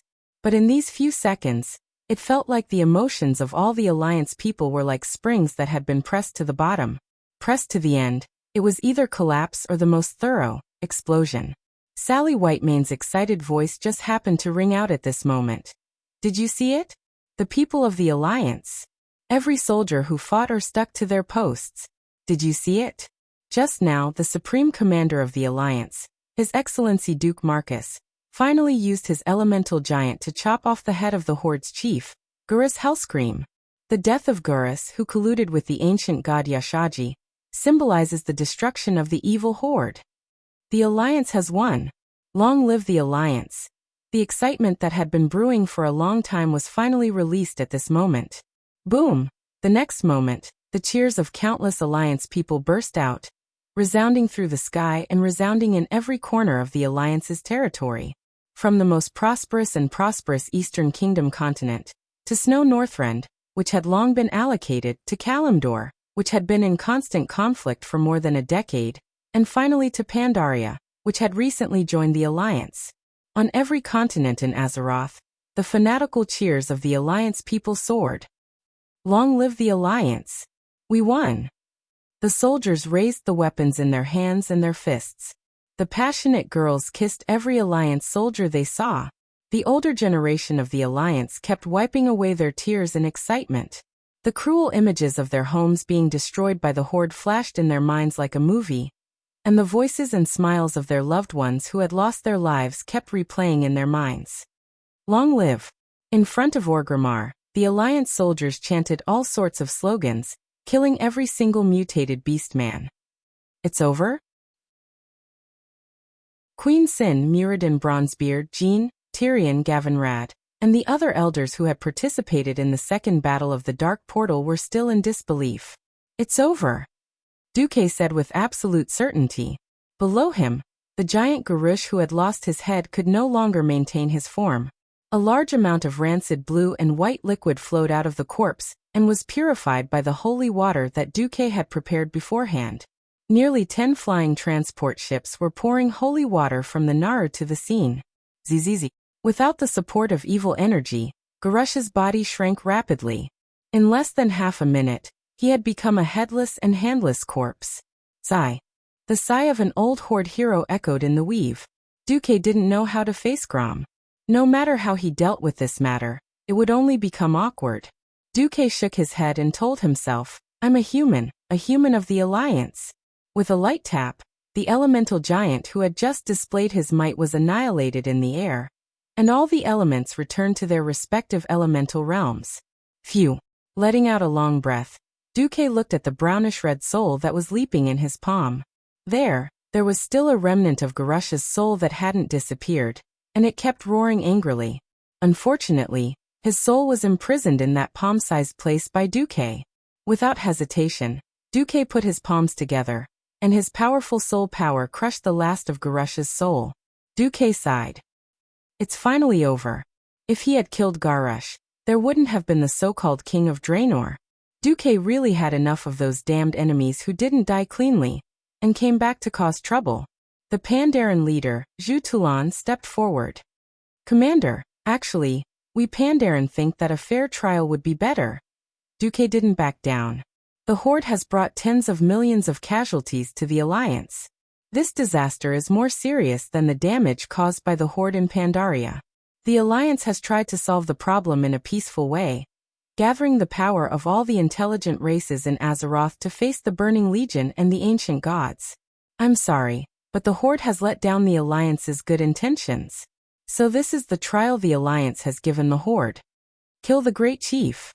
Destroy them all. Alright, I'll report this to Emperor Xiaohao. Emperor Xiaohao will understand the Alliance's actions, Duque said solemnly. A few days later, on the wasteland of Splendid Valley, erudite Zhozhua and a group of Alliance heroes witnessed the appearance of Xiaohao's soul. With the help of the four gods and Xiaohao, Splendid Valley regrown its first tree, symbolizing the end of the war in Pandaria and the beginning of the reconstruction of Splendid Valley. More importantly, the Alliance held a throne meeting while sending millions of soldiers to clear out the remaining orcs on the Kalimdor continent. Duque sat on the commander's throne, and a dozen or so Alliance leaders sat in a ring of thrones. Everyone's eyes fell on the few special representatives at the bottom of the throne. Duque cleared his throat. Let me emphasize. The Darkspear trolls only represent the Darkspear tribe. The High Elves and humans used to form an alliance, which is different from the Amani trolls and Darkbranch trolls. Just like how the Blood Elves and Night Elves are now different races. Is everyone clear now that I've put it this way? The leaders nodded. Alright, now the Alliance will hold a public vote on whether or not to allow the Tauren, Darkspear trolls, and the Forsaken to join the Alliance. Leaders with voting rights, please raise your hand. Below Ben, Wujin, and Dranos were all anxious. The Horde was done for, and the era of the Alliance's unification of Azeroth was inevitable. As the core race of the Horde, joining the Alliance was the only way out. In the past week, the Alliance had cleared out millions of Horde that were dominated by mutated orcs. Now, the three races added up to only a few 100,000 people, and if they really fought, it wouldn't even be enough to fill the gaps between the Alliance's teeth. So taking advantage of the destruction of the Orthodox Horde, the three races jointly applied to join the Alliance. Chapter 1979. Strictly speaking, the three races had no territory to speak of. The Darkspear trolls and the Taurens were now in a parasitic state. Winterspring, where the Forsaken were, could hardly be considered their territory. The key was that there were a large number of blue dragons and half-dragons in Winterspring. If the Alliance wanted to provoke a conflict, based on Duque's current relationship with the Sleeping Dragon Temple, the Forsaken would be finished if they used Kalego's name to mobilize for war. The situations of the three races were different. The Taurens were the most relaxed. Historically, the Taurens loved peace and had their own traditional territory. They had never fought with any race in the Alliance. The Taurens, who believed in nature and shamanism, also had an important influence in the Cenarian Circle. Now the Cenarian Circle was led by Malfurion. Although the Circle did not have voting rights in the Alliance, it had enough influence. After all, behind the Circle stood a group of wilderness demigods led by Cenarius. Bane knew very well that if they did not join the Alliance, then the fertile grassland that the Taurens had lived on for generations in Magolii would have to say goodbye to the Taurens forever.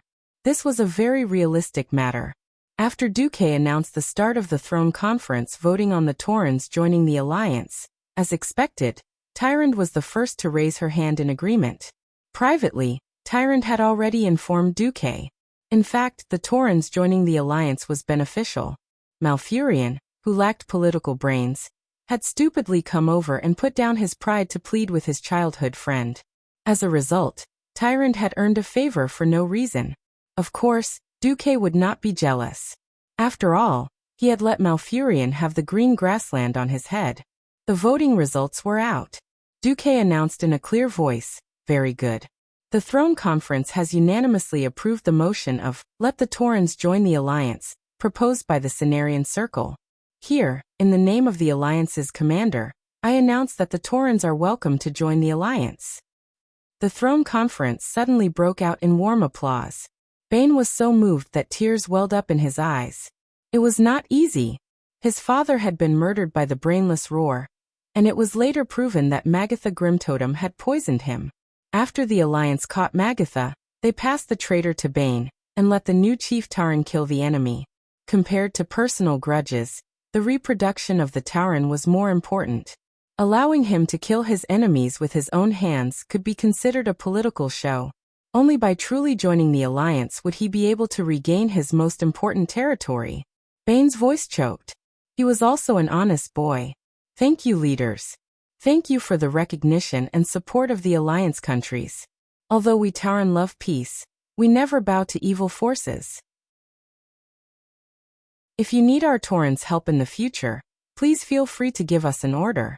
Next, the return of the territory of Mogalii that was currently under the control of the Alliance military, and the reconstruction of the fallen areas would naturally be carried out. Generally speaking, the Cenarian Circle was responsible for restoring the ecology there. Other than building a railway into the collapsed Thunder Cliff area, the Alliance had no other requirements. The treatment of the Minotaurs made the other two races very envious. Wuxia actually thought about whether to persuade the other two leaders to let the three races join the alliance together, but he gave up. Such a method would easily infuriate the alliance. If Duque were to use the veto power that he did not have on the surface but in reality, the three races would be finished. The beastmen were done for, and the three races didn't need to die with them. Next, it was the Darkspear Trolls' turn to vote. Compared to the Tauren, the Darkspear Trolls not only had no advantage, but they were at a great disadvantage. It was said that the Darkspear Trolls had nothing to do with other trolls, but what the leaders of the alliance countries thought was another matter. Not long ago, the Zandala Trolls gathered the Amani, Gurubashi, and Frost Trolls, and other troll races. They openly robbed the alliance's ports and ships, and established the Zandala nation in Pandaria to fight against the alliance. This proved that the trolls had the ability to connect. This kind of thing was quite taboo, compared to the lively scene of welcoming the Tauren into the alliance. After Duque announced the start of discussion on the Darkspear Trolls, the atmosphere of the scene became cold on the spot. It was as if a black hole had appeared in the middle of the venue, sucking away all the temperature. It was frighteningly cold. There were too many alliance countries that had conflicts and wars with the trolls in history. Just give a few examples. The Sindorii Kingdom, where Queen Shay was from, was preceded by Kuel Salis, who had fought with the Amani trolls for thousands of years, and was even more pressured by the Amani trolls. The previous king, Anastrian, had condescended to communicate and form an alliance with the humans, at the cost of teaching magic to the humans, and that was how the Amani trolls were defeated. On the Lordaeron continent, many kingdoms had fought with trolls. For example, the Wildhammer Dwarves, the Evil Branch, and the Withered Tree clan of the Eagle Nest Mountain. Another example was the king of the Stormguard Kingdom, Danath Trollbane. God's mother Trollbane, itself meant troll killer. There were also the Frostmane Trolls and Winter Axe Trolls all over the snowy mountains of the Eastern Kingdom continent, respectively harassing Alterac and Dan Molo. Further south was the Stormwind Kingdom, which often fought with the remnants of the Gurubashi Empire. It was no exaggeration to say that just by looking at the trolls' race, they had offended most of the alliance to death. Wuxia knew he had to do something. He stepped forward, bowed, and put his right hand on his left shoulder. Respected leaders of the alliance, the great commander of the alliance, Wuxia, the leader of the Darkspear Trolls, would like to speak. Go ahead. Duque agreed. Wuxia cleared his throat. Before voting, I would like to emphasize on behalf of the Darkspear Trolls that there is a very big difference between trolls and trolls. Just like how humans form today's 7 kingdoms through reproduction and competition for territory over a long period of time, the trolls have also split into many different races and kingdoms over the last 30,000 years. Wuxia spent 5 minutes briefly explaining the structure of the trolls. The Zandala trolls were the ancestors of all trolls, so the Zandala tribe was a relatively special branch of trolls. They were born with a righteous name. They split into 4 major branches. Forest trolls, represented by the Amani trolls. There were clans such as Fire Tree, Evil Tooth, Evil Branch, Rotten Moss, Burning Thorn, and Deadwood. Sand trolls, represented by the Sand Fury clan of Zul, Farakri in the Tanaris Desert in the south of the Kalimdor continent. Forest trolls, represented by the Gurubashi clan. There were clans such as Bloodtop, Darkspear, Shatterspear, Skullbreaker, Atal, AI and Hakari factions. Frost Trolls, represented by the Dokurai clan that established the Godak Empire in Noscent, including the Frostmane clan and the Winter Axe clan. Chapter 1980. Woken concluded.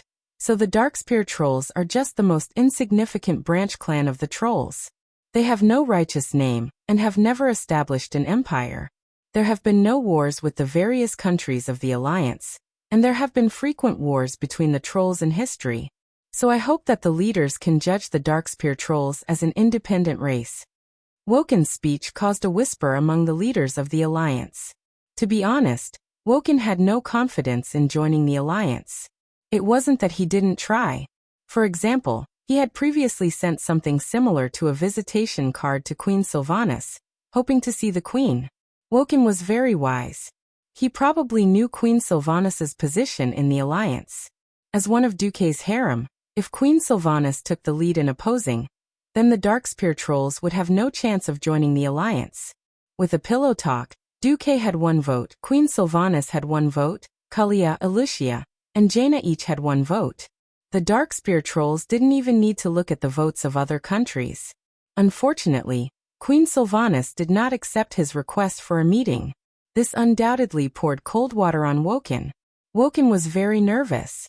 He went from the chief of a small clan to Sao's former deputy, relying on his wisdom.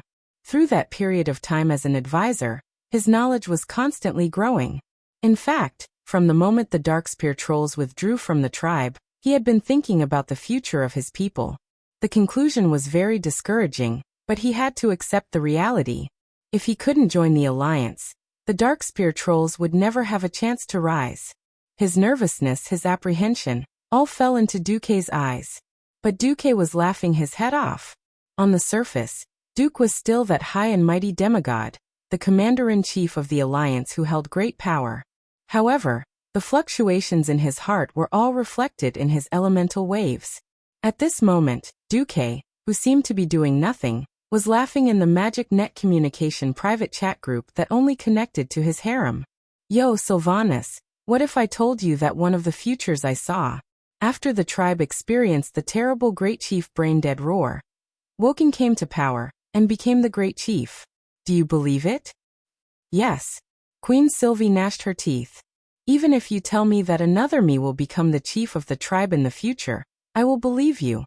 Everyone knew that the traditional orcs had declined, and the reorganized tribes would definitely look for a new balance point. If it's not Woking, it's another me, or another Lorthemar. As a super powerful person who had traveled through time and space with Duque and collected other timelines, the demigod Queen Sylvanas was no fool. She knew how things would develop. He thought about how he had died in another timeline, and became the ugly and cold Queen of the Forsaken. His little brother Theron had even become a big shot.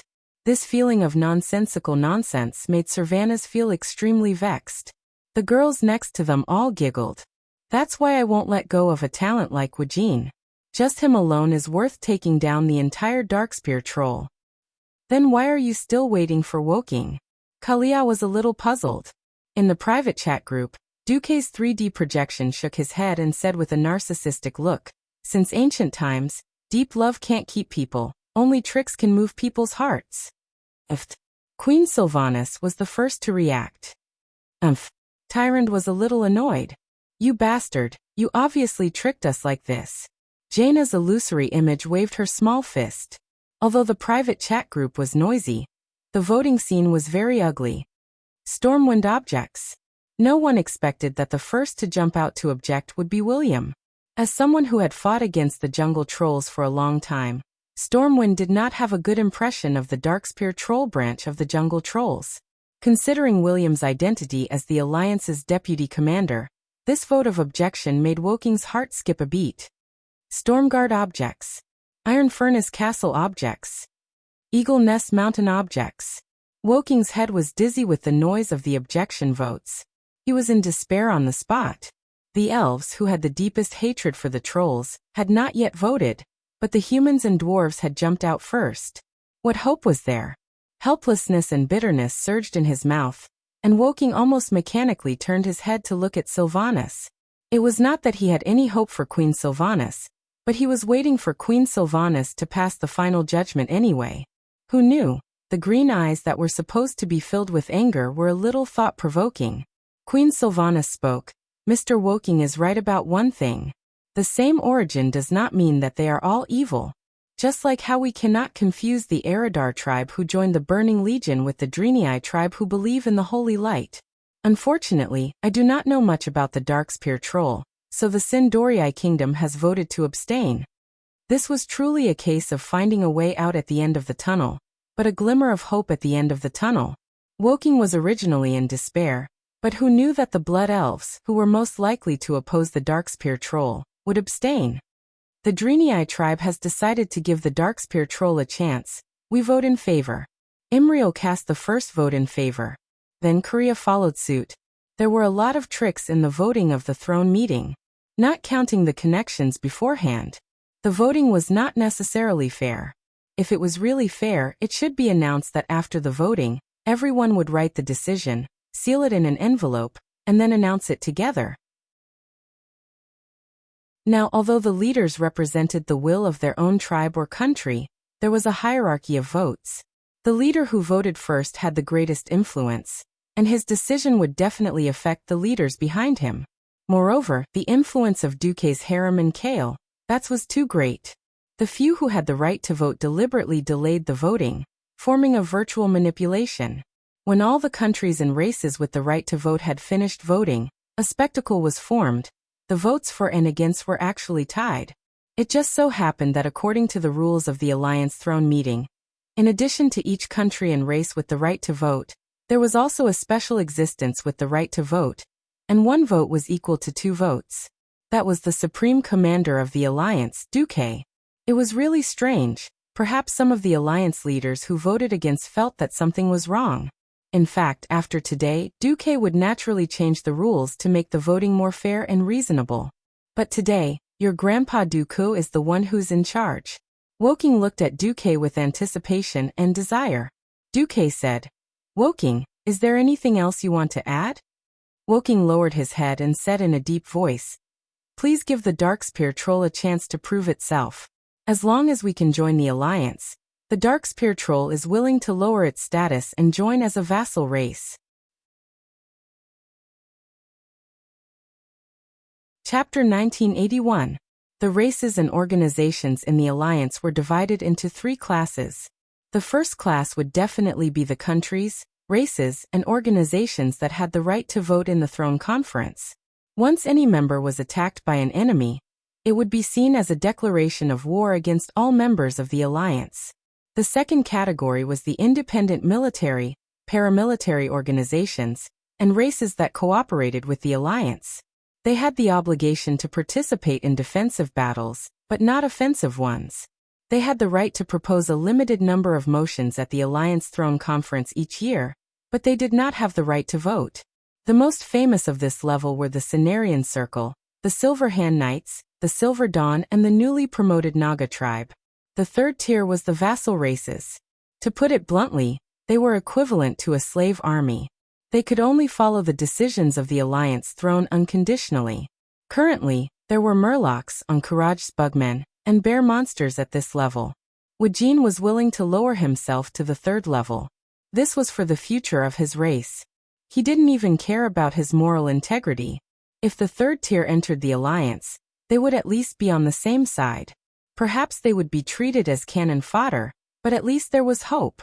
As a matter of fact, Naga had already been upgraded by 1 level, and it was said that the Karaji insect people might also be upgraded by 1 level. The Alliance would consider the merits of the vassal races. Unexpectedly, Duque said, "Mr. Woken." The Alliance Throne was currently discussing whether or not the Darkspear Trolls had the right to join the Alliance as a first-tier race, not demotion. If you want to downgrade, please withdraw this proposal and reapply to the Alliance for a vote. Are you sure you want to do this? Wujin was stunned. He really wasn't good at pseudo-democracy. His mouth trembled, not knowing what to say. If they withdrew the proposal, wouldn't it be a waste of the leader's time?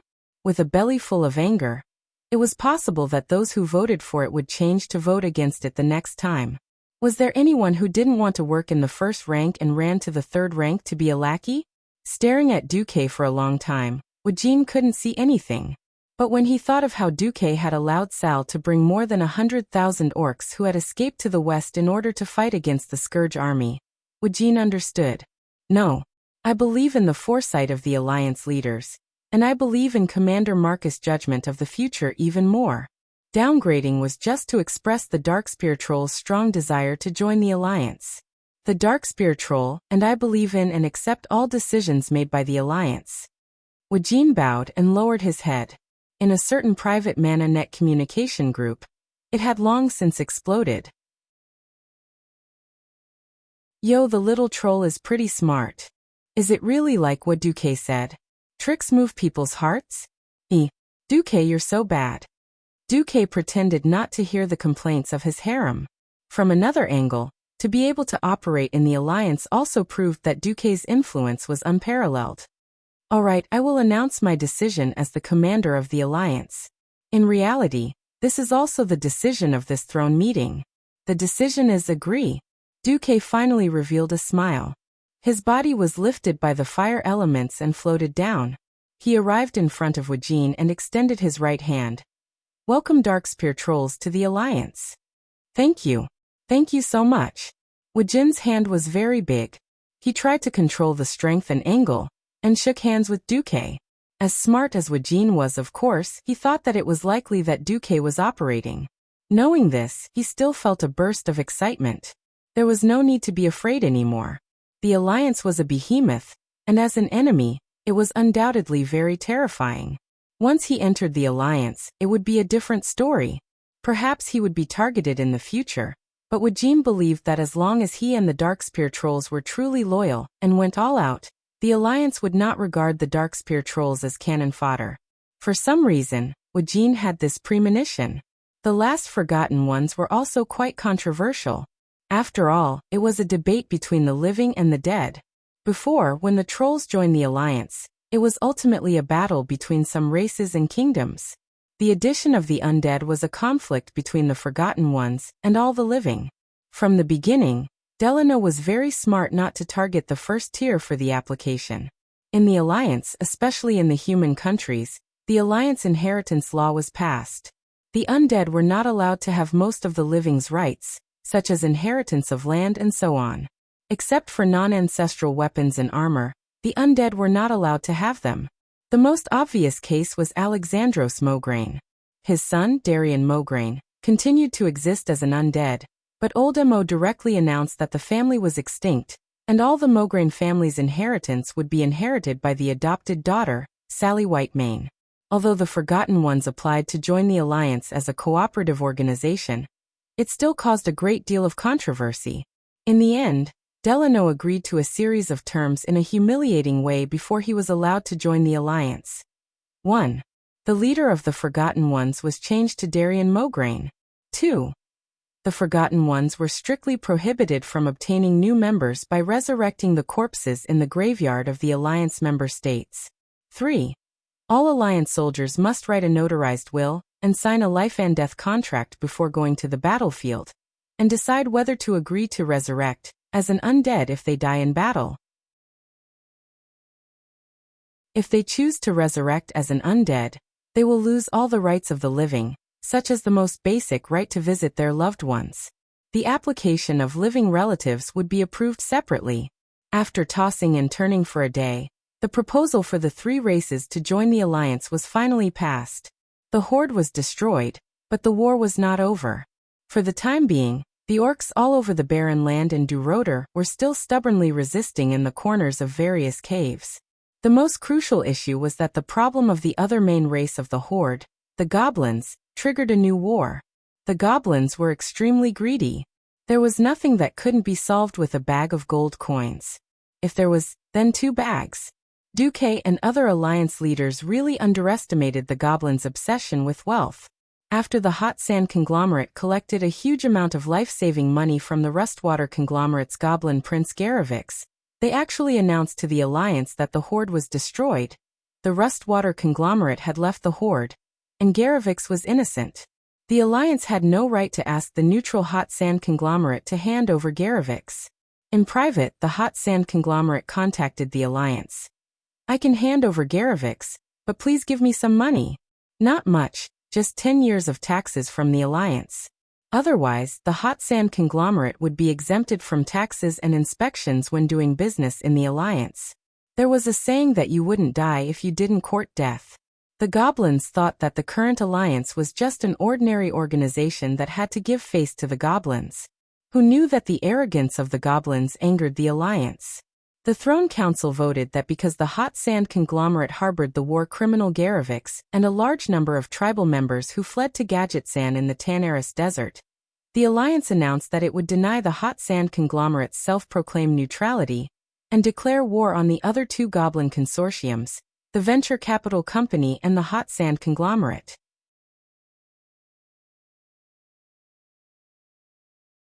Chapter 1982. The goblins were dumbfounded on the spot. The Alliance's move was undoubtedly a declaration of war against all the goblins. The goblins claimed to have 5 major trading princes. No one knew who the hell the other 2 were. Were they interstellar goblins or some other goblins? Anyway, there were only 3 goblins on planet Azeroth. In addition to the tribe twice, there was the Rustwater conglomerate that had invested in Old Jiang for 49 years. There was also the hated Venture Capital Company, and the Hot Sand Conglomerate, that had the most territory on Azeroth. Needless to say, the Venture Capital Company was the most hated financial group. This group of bastards dared to trample all the laws in the world for money. They mined our resources everywhere, abused explosives to blow up fish, used large amounts of mercury to extract gold, turned rivers into rivers of death, and used goblin loggers to secretly cut wood in the Night Elves' territory. Anyway, after causing trouble everywhere, they would just leave. The Night Elves and Stormwind had suffered great losses at their hands. The Alliance announced early in the morning that they would kill every employee of the Venture Capital Company they saw. Unfortunately, the goblins were all the same in the eyes of the Alliance. As long as they were caught and no key evidence was found, every employee of the Venture Capital Company would lie and say that they were not from the company. As for the Hot Sand Group, it was actually very strong on the surface. Its headquarters was in Gadgetzan. As for the other strongholds, Winterspring Valley and Perpetual Hope Town should be a direct branch. The one who occupied Booty Bay was the rich Livigaz. Livigaz had his own power, which was the Blackwater Bandits. Booty Bay should be considered a feudal lord in the Hot Sand Group. Unfortunately, the trolls of Zul'Gurub were released by Dew and destroyed Booty Bay in one go. The trolls destroyed Livigaz's power, and the Alliance unkindly occupied Booty Bay, and made it the new capital of Zul'Gurub. Rattan City was the territory of Gazruvi, a rising star. Gazruvi could be regarded as a spiritual tribe. He had original shares in the tribe, and provided a lot of help in the process of the tribe establishing Orgrimmar. In return, he also obtained the control of the Golden Sea route between East Bay and Booty Bay in the north of Kalimdor, thus rising in a short time. Until Booty Bay collapsed, he operated transit trade from the tribe to the Alliance, specializing in trading goods that the tribe was embarrassed to sell publicly. But ever since the Alliance and the Horde became enemies, he had suffered huge losses. The Hot Sand Group owned several major trade cities, and had considerable business all over the world. It was even involved in the slave trade, and the operation of the Bloody Arena. In addition, he had more than 100,000 security forces and mercenaries. When necessary, he could summon troops from the employees and slaves who served the Hot Sand Conglomerate, and build a terrifying army of hundreds of thousands of people. Most of the time, no one would even consider going to war with the Hot Sand Conglomerate. They were also relatively loosely organized plutocrats. Under the Alliance's sanctions, all trade was blocked. This made the gnomes even more active.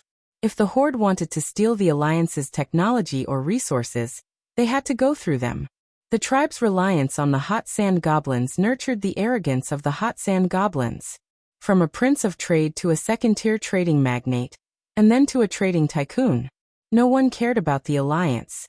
They had never thought that if the tribes that could keep the Alliance in check no longer existed, then their so-called neutral third party would be meaningless.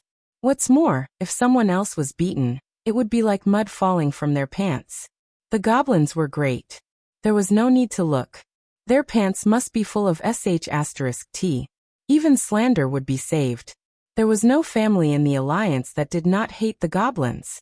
In terms of the civilian side, the goblins had been implementing a variety of theft and abduction policies for hundreds of years. In addition, in order to help the Horde steal technology, the Rustwater conglomerate borrowed a lot from the Hot Sand group, which made the alliance's tribes angry. As long as they did trade, no matter how careful they were, there were often people who fell into the trap from time to time. For example, the Kurtalas, Alterac, and the Marcus family. The more they did trade, the more they would fall into the trap. Often, the Hot Sand borrowed the hands of ordinary people to make various shell companies to cause trouble. It could be said that there were new and old grudges.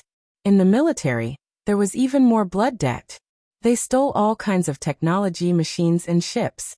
The most important thing was that the dignified King William of Stormwind was sold as a slave gladiator when he lost his memory. Afterward, Stormwind pursued the responsibility of the Hammer of Misfortune arena. They directly changed the boss, saying that the former boss had run away and did not admit anything. Every year, many beautiful humans, night elves, and blood elf girls were abducted and sold. Many strong people were accidentally deceived and sold as slave gladiators, losing their lives in the arena. At the throne meeting, Duque proposed to start a war against the Hot Sand Group and the venture capital companies that shielded the Rustwater conglomerate. He received a unanimous vote in favor. It was not until the Alliance's flying fleet attacked and the heavy rain of artillery shells poured over the desert city of Gadgetsand that the Hot Sand conglomerate's boss, Hot Sand, realized that the Alliance was serious. No. The Alliance has no right to do this. I want to protest. Oh my God. My money. My money. Damn, that group of Alliance mad dogs. Gather all the mercenaries. We will fight the Alliance dogs. Hot Sand was nervous and kept changing his orders. Just as he was about to go all out, he received a shocking piece of news. The number and quality of mercenaries recruited were far less than expected. What happened? That group of bastards, who are like sand in the desert, didn't dare to come when they saw the money this time. Hot Sand slammed the table angrily. No. The main thing is, our best mercenaries died in Theramore. The reply of his men made Hot Sand's heart fall into the abyss. Tricks, it was all King Tricks. When the Horde attacked, Theramore's defense was empty, because the Alliance had withdrawn their elites early. Instead, they urgently recruited mercenaries from neutral trade cities such as Gadgetsand. The Alliance used mercenaries as cannon fodder to resist brainless roars, knockoff focusing Rainbow. In that battle, because the bounty offered by the Alliance was extremely high, it attracted the most capable mercenaries of the entire Hot Sand group to go to Theramore. Afterward, even though the Alliance fulfilled its promise and paid all the pensions. In fact, the Alliance had greatly weakened the war potential of the Goblins at that time. The Goblins did not have a modern air force. The Goblins, who also used technology, could not compare to the Alliance who used modern warfare. The Dark Portal 29, December 20th, 3 months after the destruction of the Orthodox Horde, the Goblins were destroyed.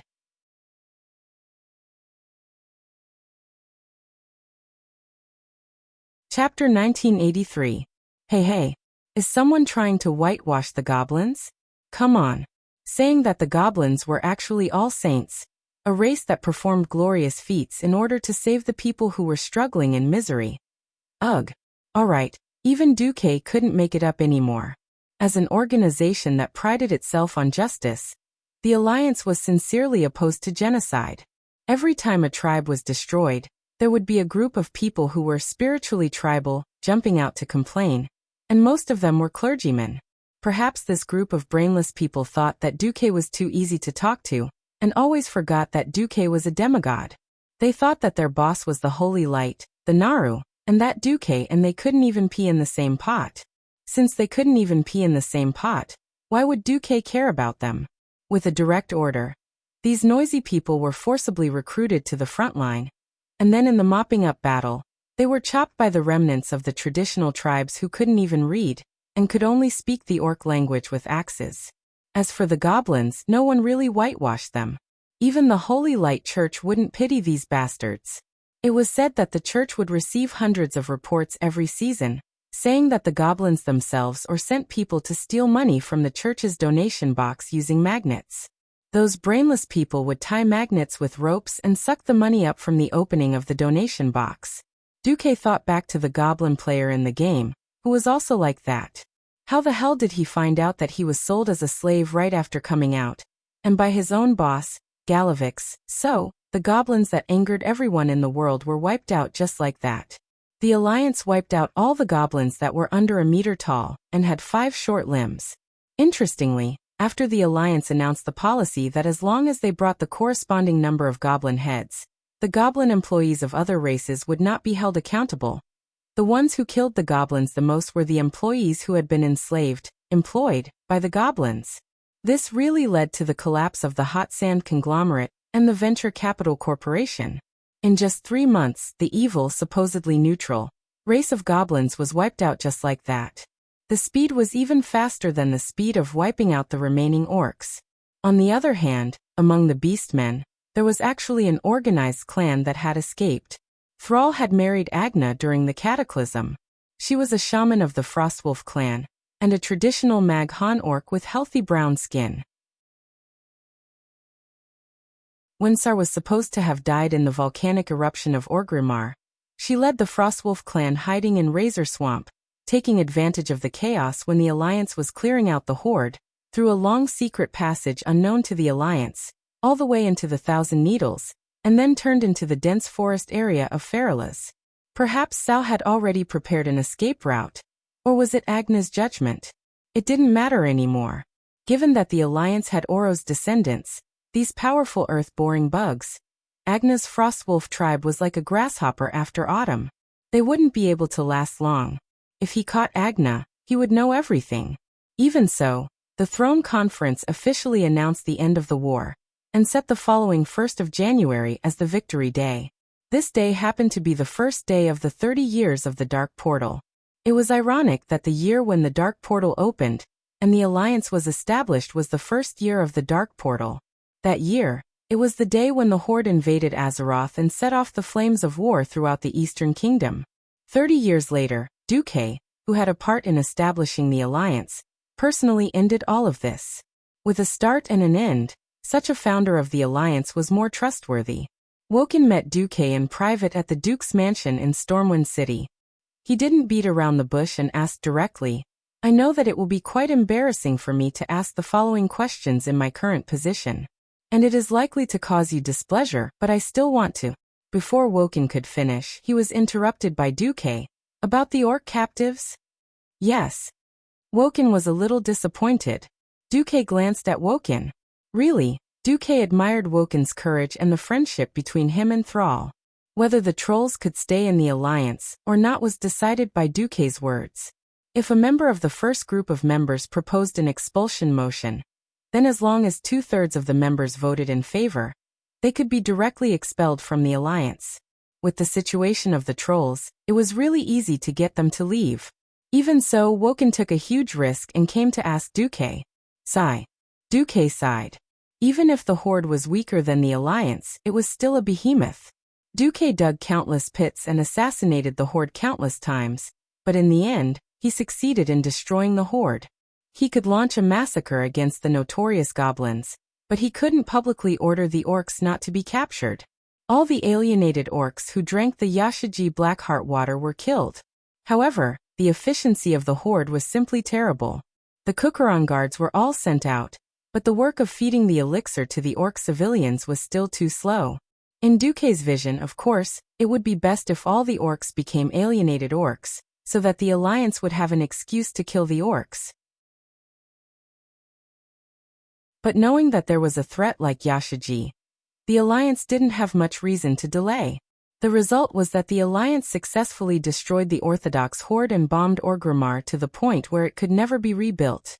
It also gave various hints to the military to let the soldiers kill.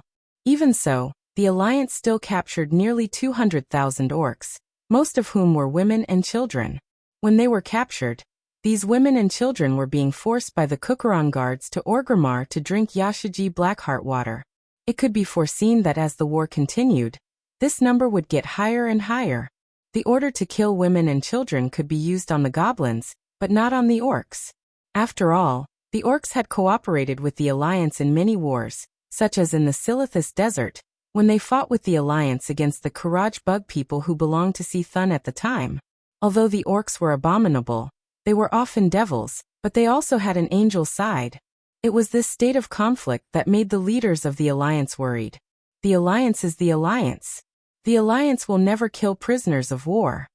Duque's words first made Wujin's heart rise to the clouds, and then stepped on his heart to hell with the next sentence. But the Alliance will not bear the cost of food and accommodation of hundreds of thousands of captives for no reason. That is a great waste of manpower, money and materials, so I plan to exile all the Horde prisoners. Exile. Wujin's eyes widened in an instant, and he immediately understood. Draenor is being destroyed, isn't that asking them to die? Duque's mouth curled into a slightly cruel smile. I have to correct you. Draenor is being destroyed, not already destroyed.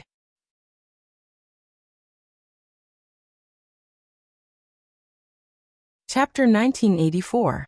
Woken was speechless. Duque continued. As a civilized and intelligent race, even in the first battle of the Dark Portal 30 years ago, the Horde slaughtered so many towns and villages in Stormwind, but they didn't kill all the captives. Although it was a bit inhumane for King Tyrrhenas of Lordaeron to make the orcs slave gladiators, he didn't kill the captives. Since the Alliance doesn't intend to do that, it's at least giving the orcs a way out. 5 years ago, Draenor was definitely too crowded for nearly 3 million orcs. They had to eliminate themselves according to tradition. For less than 300,000 orcs, that place is still very spacious. Besides, as long as there is another amazing guy like Gul'dan among the orcs, they can still go to other planets. Of course, we won't hand over control of the Dark Portal to the orcs. There were also some things that Duque wouldn't tell Woken, such as installing a batch of bombs in Nagrand that could blow up the entire Nagrand region. If they wanted to make a giant bomb with the goal of blowing up a planet, this method was obviously not reliable. It would be much easier to lower the target and change it to a second collapse strike on the already destroyed Draenor. Duque had already studied the geological structure of Draenor. Without the core and other things, Draenor purely relied on gravity waves that could not be explained by science at this stage to attract the air on the surface. The geological structure of the entire Draenor continent was far more fragile than most people thought. The void was destroying the land of Draenor, and at the same time, it was sucking away the air, water, and various nutrients on the continent. This made the land of Draenor like a crispy biscuit. Not to mention hitting it with a stick, even a little bit of force could cause the whole continent to collapse. In fact, the collapse of Draenor was a nonlinear acceleration process. When the collapse occurred more than 50% of the original collapse, the speed of the collapse would accelerate exponentially. The Burning Legion could no longer use the orcs to invade Azeroth. Once they were discovered by Duque, all the orcs would be sent to heaven with a bang. As for whether the orcs would really go to heaven, it would depend on their luck. Duque was already very kind not to order the slaughter of the orcs. Woken did not say anything. He bowed deeply. Thank you for your kindness. When he looked up again, Duque found that Woken was smiling. This was the first time Wujin had smiled since he joined the Alliance, although the troll's smile was always a bit creepy. What? No, I am the tribe. I can finally let go of all my attachment and reluctance. Next, if the Alliance wants the Darkspear trolls to contribute their full strength, I think the Darkspear trolls will be happy to do so. Wujin chuckled. What about before? Forget the hypocritical politician pleasantries. Trolls aren't good at that. To be honest, it was more out of helplessness before. Walker shrugged. Because the troll's arms were too long, the shrug seemed a little exaggerated. Go get ready. The jungles of Pandaria need you. The Pandaria continent was dominated by jungles and mountainous terrain. Previously, Brainless Roar had released a bunch of orcs from a small tribe there, but he didn't bring them back when he left. After all, He still wanted to occupy the fertile land of Pandaria. This batch of orcs was only a few thousand, which was not much. It was good to invest in the night elves, but it was better to not let the Darkspear trolls be idle. Moreover, this was also a proof of allegiance. On the other side, after the Alliance officially announced the end of the war and set January 1st as Victory Day, a grand victory and celebration ceremony for 7 consecutive days, the people of the Alliance were excited. Oh, we won! The damn tribe is finally finished. Long live the Alliance! On the 4 continents of Azeroth, in the taverns of every Alliance territory, the boss made the same decision. Free beer today! La la la la la. In the taverns, in the streets and alleys, there were revelers everywhere. They raised their beer bottles high, drank to their heart's content, shouted and toasted and hugged every Alliance member they bumped into. Even the most serious Alliance army, the Throne Conference ordered. After the necessary security forces were arranged, non-duty officers and soldiers were allowed to celebrate, but the guards must not make any mistakes. Smiles weaved on the faces of every Alliance person. Tears also hung at the corners of the eyes of every Alliance person who had lost friends and family. Without the need for organization, all the cemeteries outside the cities were quickly filled with people who came to visit the graves. A simple flower that was picked by the roadside. One of the most common white candles. It was filled with the grief of the living for the dead. Dad, do you understand? The Alliance won, and the tribe was finally destroyed. Your soul in heaven can rest in peace. A one-armed middle-aged man in military uniform used his remaining hand to caress the unusually smooth tombstone that had no edges. Mom, I survived. I followed your wishes. I gave birth to many children. Jeff and John gave birth to grandchildren for you. Unfortunately, Tommy died in the 3rd battle of the Dark Portal. A woman in her 50s sobbed in front of the tombstone. Child, light a candle for your granduncle. If he didn't block the orc's axe for me, there wouldn't be you and your father. An old man pointed at his grandson. It had been 30 years. The long war had created so many tragedies. From the invasion of the orcs, to the Scourge army wreaking havoc, to the arrival of the Burning Legion, to the rampaging dragons, to the elemental lords and the ancient gods causing destruction, the people of Azeroth, especially the people of the Alliance, had suffered too much. Although everyone knew that the Burning Legion would return within 10 years, at least the complete destruction of the tribe represented the end of an era, as well as the end of a grudge. The days had to continue. The survivors of that year hugged each other and fell asleep in relief. From the 2nd day onwards, it was the real celebration and revelry. The official Victory Day announced by the Alliance was the 1st of January. But before that, the people had spontaneously started a large-scale celebration. Countless ideas for celebration were created, and it also inspired countless poets and singers to write. Duque waved his hand, and had the troops that had been assembled, but not sent out move out to participate in the Battle of Kalimdor, and the Pandaria continent to wipe out the remaining enemies. Instead, 90% of the troops that had participated in the battle were replaced. The people rushed to the various airports and seaports, quietly waiting for the return of each batch of warriors, giving them the most fanatical cheers. People sent flowers, wine, lofty praises, and hot kisses from young girls. The damn war was finally over, even if it was temporary.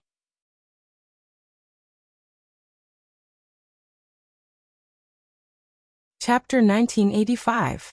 With Duque's help, Azeroth finally had an express. Although he had learned from the Great Celestial Empire that all news or reports that had been circulated for more than 100 copies had to be approved by the Alliance News Bureau, it was still an improvement. Almost every day at 3 o'clock in the morning, over 300,000 copies of newspapers would be printed in the major cities of the Alliance and transported to the cities and towns of the Alliance by train and regular airship flights. In the Azeroth Daily, a writer wrote, "The legendary piece has not appeared on the land of Azeroth for 30 years. Our people and soldiers are either at war or preparing for war. No one knows what kind of enemy will come next year or tomorrow. At least this time, the war between the Alliance and the Horde has come to an end. Thank you, our greatest hero and commander of the Alliance, Duke Marcus. Look at his achievements. He led more than 10 kingdoms and races out of the quagmire of war. He used his genius ideas and realizable inventions to arm the entire Alliance army. He also promoted the Alliance's economy and revived several countries that had long been destroyed in the flames of war. 30 years ago, when our parents and grandparents were still using the most primitive plows to plow the land, eating black bread that looked like wood dregs, and vegetables and fruits that were full of moths, our ancestors were still using the most primitive plows to farm. Who would have thought that 30 years later, not only would our lives not be destroyed by the flames of war, but we would also be able to eat all kinds of bread and snacks, fresh fruits and vegetables, and live a more luxurious lifestyle than the nobles of 30 years ago. It took the ancestors of the Rin family in Stormwind almost 3 years to reach today's Stormwind city from Torrential Castle. But now, an ordinary worker only needed to work for 3 days to buy an airship ticket from Riptide Castle to Stormwind City. We'll reach our destination in another 3 days. Tourism, what an extravagant word. In the 2,800 years of human history, the term tourism was born for the first time. Because in the past 3,000 years, leaving any inhabited area meant danger and death. Only the bravest hunters or swordsmen would step on the land outside the villages and towns alone. And now, no dangerous creature can be found within 5 kilometers of any Alliance settlement with more than 1,000 people.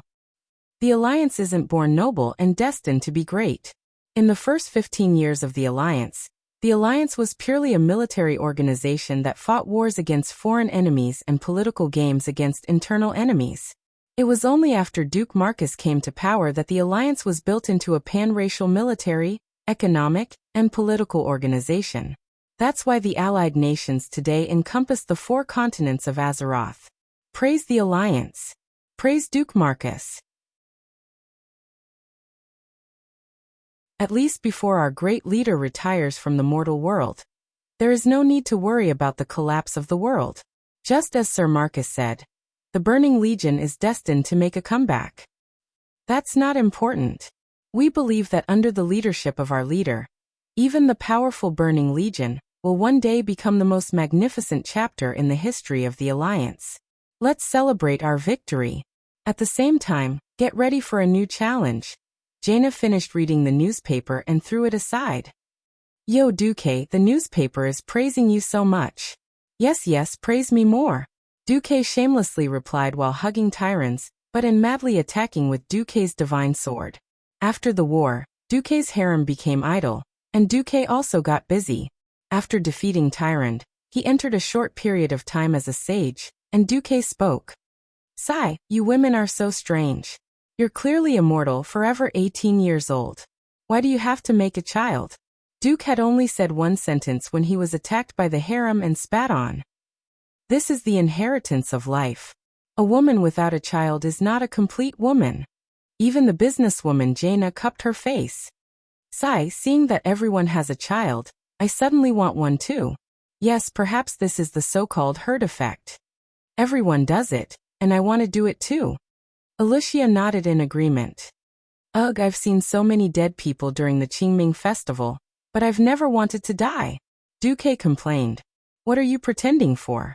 Queen Sylvie, who had been groaning and gasping for breath after being beaten up by Duke, suddenly unleashed her might and kicked Duke away with a lightning-fast kick. Whoa. Yes, the Qingming festival was not the main point. If Duque could create a Valentine's Day, he could create a Qingming festival too.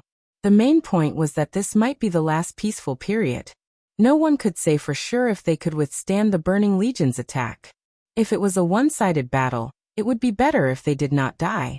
No matter who won or lost, it would be a relief. What they were most afraid of was an 8-year war, or even a war that would last for several centuries. After the war, those who were supposed to have children had all been born, but how many were left? Not to mention Jaina and Alicia. Even Tyrant was tempted. Duque looked at the harem that he had single-handedly built. It was upgraded from being surrounded by beauties to a kindergarten, from a small class to a small class, and then to a large class. Just thinking about it made him feel a little hopeless. Women were creatures. Once they had children, men could be thrown aside. Thinking about how gentle and caring Aurelia and Sasha were in the past, but now? Sorry, her daughter was first, she was second, and you Duque third. Duque had an ominous feeling that he was about to become the third person in a group. Tyrant came over and caught Duque's sword with one hand. Yo! Aren't you very powerful? Since you have the ability to deal with us, you should satisfy our wish to have children. Wait! What about Alun? Alun allowed it. Seeing Jaina, Lucia, and Tyrant surround him, Duque lamented in his heart. Even with tears in her eyes, he had to take responsibility for the girls he had sex with. The only thing that Duque was glad about was that humans did not seem to get along with the Drenii and dragons. But when he became a true god, these problems would no longer be a problem. For the first time, Duque did not want to become a true god.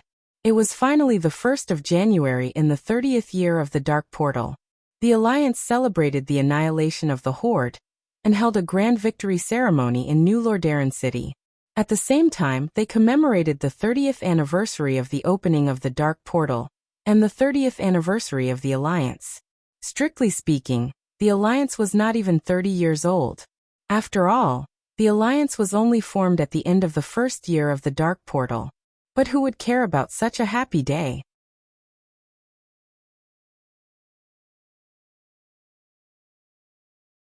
Chapter 1986.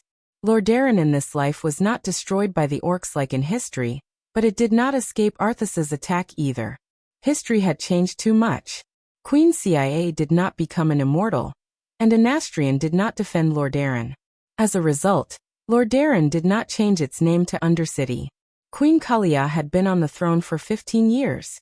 On the surface, she ruled by doing nothing, and openly admitted that she was a mascot. Lordaeron's authority was magically divided into two parts. Most of the military power was in the hands of High Lord Mograine, and the military nobles led by the Abendis family. To be precise, the current leader of the military was Brigid Abendis, the daughter of the former Supreme General Abendis, who was now missing.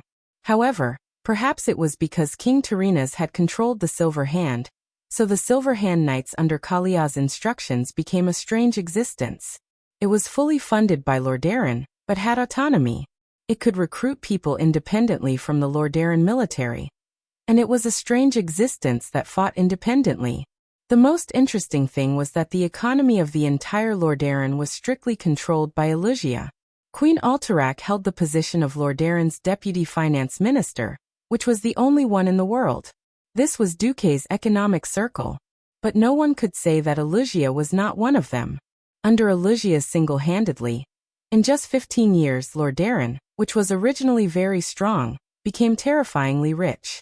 In the end, no one knew how rich Lordaeron was. Anyway, according to the current military expenditure, Elusia had prepared enough military expenditure for them for 10 years. The accounts were open, the funds were clear, and the gold in the inventory could be checked at any time. Of course, the richest could no longer be considered as the traditional three families, Alterac, Kurtiras, and the Marcus family.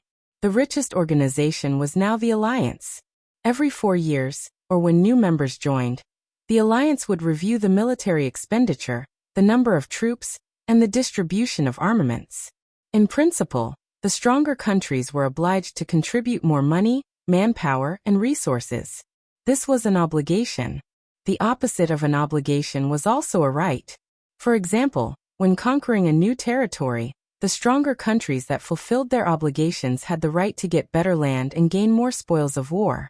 With the Alliance's consecutive victories, even if they had to pay a large amount of compensation and war dividends according to the Alliance's strict rules, the countries would still be able to make a profit. It was more like a snowball that was getting bigger and bigger. This time, when they heard that they were going to attack the Horde, all the countries became extremely excited and clamored for their own countries or races to send more troops. More investment meant dividends. Now comes the harvest season. There was actually no direct benefit to destroying the Orthodox tribes. After all, Duroder and the Barrenlands, the two traditional territories of the Barrenlands, were quite poor, and the minerals they produced were mostly low-grade copper and tin. But it was different if they destroyed the rich and heartless goblins. The Rusty Water Conglomerate, the Venture Capital Company, and the Hot Sand Group, These 3 companies were King rich. This time, the alliance was ruthless. They announced early in the morning that if the employees did not betray them, kill them, or report their bosses for hiding the money, the employees would also be sentenced to death. Goblins wanted money even after they died. Many of the employees weren't gnomes. If they lost their lives, what was the use of money? In addition, the goblin tycoons, giants, and trade princes were all stained with blood. Every coin in their coffers was flowing with the smell of blood. If you successfully report your boss illegal gains, the alliance will give 1% of the total amount as a tax-free bonus after confiscating the illegal gains of the goblins. This will reward the informant and guarantee the privacy of the informant. This policy became a fatal blow to all the goblins. Not to mention the employees of other races who reported the goblins. Even if they knew that the alliance wanted to kill all the goblins, there were still many bitter goblins who continued to report with the mentality of wanting their bosses to die first. As of December 30th, the alliance had seized an astronomical amount of wealth from the goblins. How much was it? Well, compared to the total of more than 20 countries and organizations in the alliance in 29 years, it was about 100 times. It sounded exaggerated, but considering that this was the accumulation of countless black-hearted goblins for thousands of years, it was not surprising. It was ironic that when the alliance's troops were at the gates, several major trade princes were only willing to take out 1,000th of the money from their coffers to reward and boost morale. They even spent 1,000th of the money to bribe the high-ranking officials and generals of the alliance. This reminded Du Ku of the Chongzhen emperor of the Ming dynasty. Those ministers whose hearts were rotten to the bone. When Li Zicheng's troops were at the gates, the emperor asked them to donate some money to boost morale. But no one was willing to fork out any money, as if whoever did was an idiot. In the end, the roaming king broke into the imperial capital and killed all the officials and rich families. It was only then that the group of idiots cried out in fear and begged for mercy. Unfortunately, it was too late. History was always shockingly similar. The goblins were greedy for money, and they were indeed unrepentant. The funny thing was that there were enemies in this world that money couldn't deal with. For example, people like Duque who didn't care about money.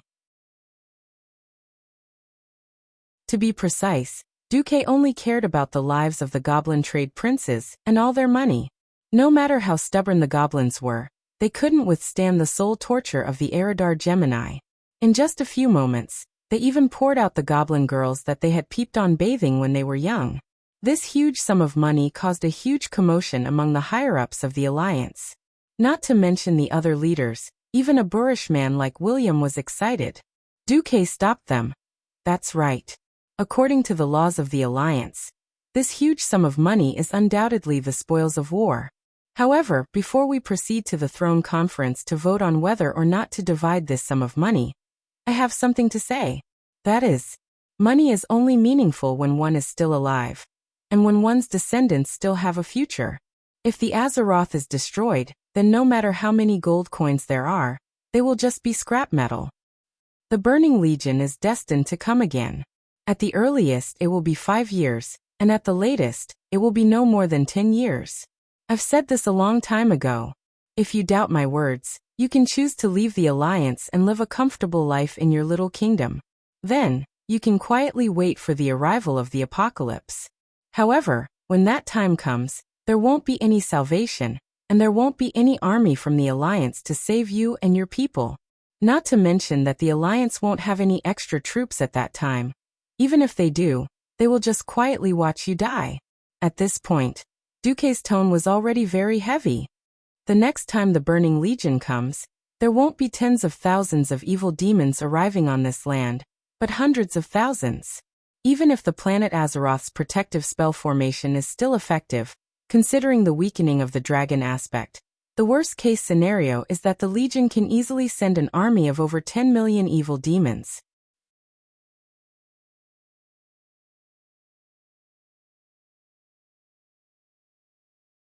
Chapter 1987. With such a large number of demons, would our warriors be able to kill them all with ordinary swords? Even if every demon stretched out their neck for your soldiers to chop, they wouldn't be able to kill them all. Duque punched the armrest of his seat. That's right, We have a huge sum of money now. But after a modern war, would anyone dare to say that they have enough money to spend? If a main fleet of the Alliance were to fire at full force for an hour, the cost of ammunition alone would eat up a year's worth of taxes for a small country. Moreover, before the Burning Legion comes again, I predict that the modern war will be upgraded to a future war that will cost even more.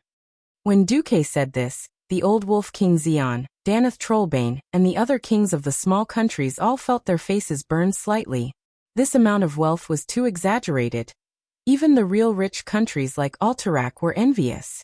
The ones who cared about the dividends the most were the previously declining countries like Gilneas and Stromgard. On the other side, Duque's explanation was still continuing. Our future war path is clear. We have a complete line of technology that we can imitate. For example, the Titan space technology. In addition, we also need to develop giant robots similar to the Blood Elf magic puppets. This is to make up for the physical difference between us intelligent races and the Burning Legion's mainstream demon soldiers. Also, to prevent our cities from being directly attacked from the sky, we need to build a large number of underground fortresses as the last refuge for our citizens. All of this requires a huge investment, and it is very likely that it will not be effective in the short term. Everyone had money, and were excitedly preparing to make a fortune. Duque, the leader of the Alliance, had the clearest mind. Even with the glorious achievement of destroying the Horde, he could still clearly see the future. Duque could clearly see the changes in the leader's eyes. It was a change in mentality. He then began to conclude his speech. Of course, victory needs to be celebrated. I propose that the wealth seized from the goblins be distributed according to the rules set by the Alliance. I emphasize that this is only the distribution of ownership. 90% of the funds from the spoils of war will be reinvested into the Alliance under the name of special funds provided by the various countries for the development and production of military technology. All R&D and production accounts are open and transparent. Any allied country is allowed to send a monitoring team of no more than 100 people to monitor the movement and use of funds. As for the 10%, it's still a huge sum to any country or race. I hope everyone can put their money to better use. For example, improving the living standards of the people, speeding up the construction of infrastructure, underground air raid shelters, etc., instead of squandering the money. Duque finished his explanation. The Alliance's temporary bill was naturally passed. He had done his best and kept most of the money in the Alliance to prevent his subordinates from courting death. People tend to be extravagant when they have money. This kind of death-seeking nature was inevitable.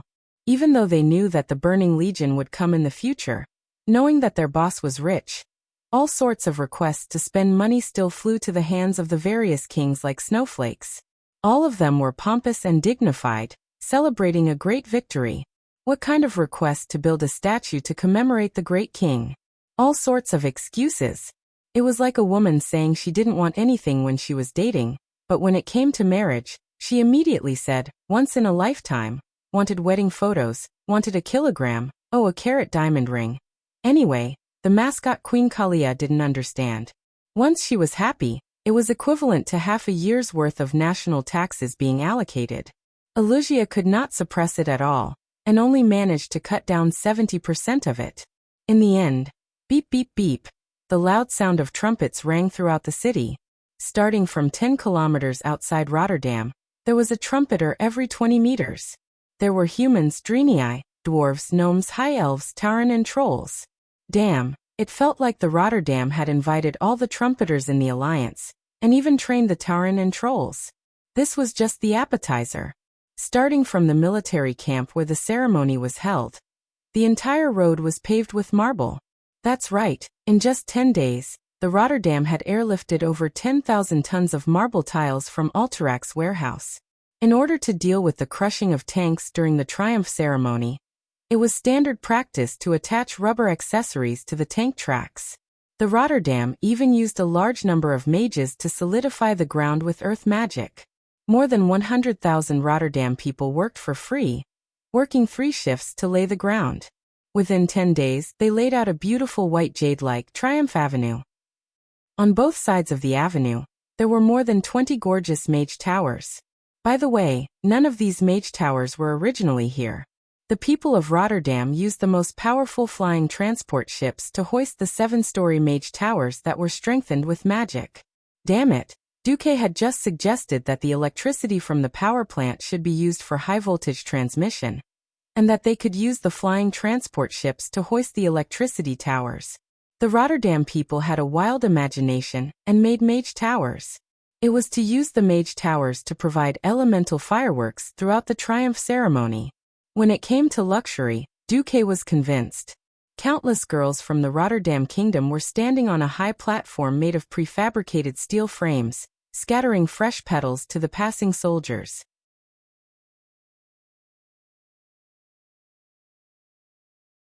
It was winter. How could there be so many petals? At first, Duque regretted teaching the Rotterdam people how to grow plants in a greenhouse. Now he found out that even the Cenarian Circle druids had been bribed, to help with natural magic to create flowers and plants. Hundreds of thousands of people took the additional flying ship flights of the Alliance and rushed over from all over the Alliance. It was to witness this sacred ceremony. Their cheers were louder and louder, surging through the clouds in the sky and reaching the peak of the clouds. Everyone, please take a look. This is the 7th Legion of Stormwind, formed after His Majesty Varian Wrynn regained power in the kingdom. This glorious legion has participated in major battles such as the Battle of the Outland of Draenor, the Battle of the Well of the Sun, and the Battle of Northrend. It is an unyielding army with a strong will. Sally still looked young and beautiful. She had solidified the age of her body at 18 years old. As a member of the Alliance's hero group, no matter who asked, Duque would definitely give them an eternal meal. Now that the Bronze Dragon King Nosdormu was still alive, eternal life was a small matter. Actually, as one of the famous dog and dog couples in the game, Sally was also very popular among the players. Back then, Duque had also thought about pushing down Sally, but his harem was too inflated. There were many scabbards, but there was only one divine sword. Using a limited sword to deal with an infinite scabbard, Duque thought about it and gave up.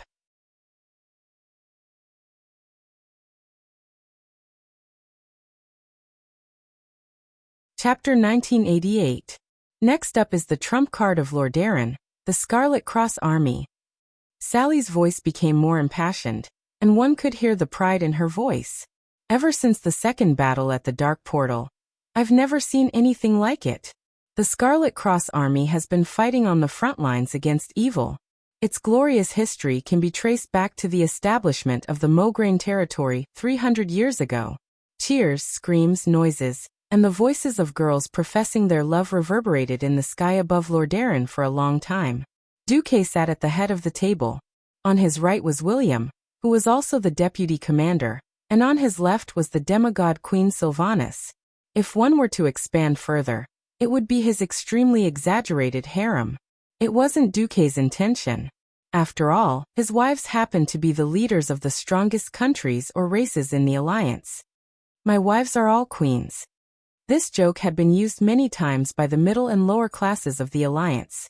If not for Duke's status as a demigod and the fact that he had signed a law for the welfare of his male compatriots, commonly known as the Harem Act, Duke would have been beaten to the sh*t by everyone who envied him. There was basically no regret when one reached Duque's level. If it wasn't for the fact that he knew that the Burning Legion was still coming to cause trouble, Duke even had the guts to announce his retirement right now. He would go home and hug his wives. The victory ceremony was extremely grand and noisy, but as a transmigrator, Duque really didn't care about it. When the guards of honor sent by the various countries passed by the Alliance leader's platform, Duque stood on the skull of a 10-story tall fire elemental giant. After inspecting the troops, Duque began his routine speech. 30 years ago, the Burning Legion's hands finally reached Azeroth. The fallen Titan Sargeras did not hesitate to plot for more than 200 years, just to possess the son of the previous Guardian, Aegwynn, the previous Guardian, Medivh. The controlled Medivh opened the famous Dark Portal together with the Orc warlock Gul'dan, and from then on, opened the prelude to the war in Azeroth. 30 years passed in the blink of an eye. We've seen the terrifying green tide formed by the demonized beast men. We've resisted the undead's undead sea. We've defeated the Burning Legion's vice-commander's demonic army. We've destroyed the ancient gods and their followers who wanted to destroy the world. In the process, we united more and more kingdoms and different races. For the ultimate goal of destroying evil, we became brothers and sisters of different races.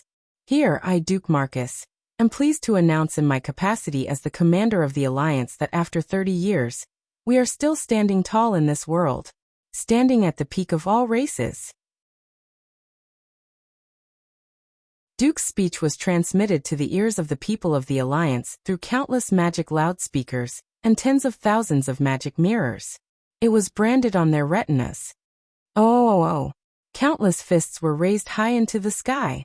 An endless number of weapons stood tall like a forest. Tens of thousands of cannons pointed at the sky. Be it the commoners or the soldiers, they all let out the loudest cheers from the surging pride in their hearts. Long live the Alliance! Long live Azeroth! Duke, who allowed the people to shout loudly, venting the fanaticism in their hearts. After a full 3 minutes, when the exaggerated cheers died down, Duque continued his speech. Some people say that the Alliance's prosperity today is all thanks to me, the commander. My wives are the first to disagree, Duque joked. Queen Sylvie behind him raised her eyebrows cooperatively. The magic mirrors even gave Queen Sylvie a close-up. Many of the people below burst out in kind laughter. You must be joking. Perhaps the role of a leader is to control the general direction, but the reason why the Alliance has its prosperity today is because of the efforts of tens of millions of Alliance members and your tolerance. Without the gnomes' inventions and dwarves' forging, we might still be facing the 10-foot-tall demon guards with iron swords. Without elven magic, we would still be in the barren era of cold weapons.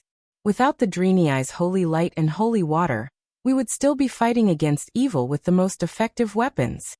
It is precisely because of the participation of various races that have the same goal of fighting against evil that the Alliance can prosper today.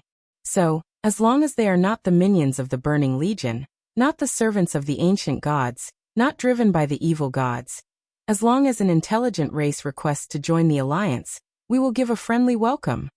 Here, let us welcome the new races that have joined the Alliance: Pandaren, Tauren, Trolls, and the Forgotten. The addition of the new 4 races was just a ceremonial matter. The Alliance Throne Conference had already announced this news, and the people had already digested it.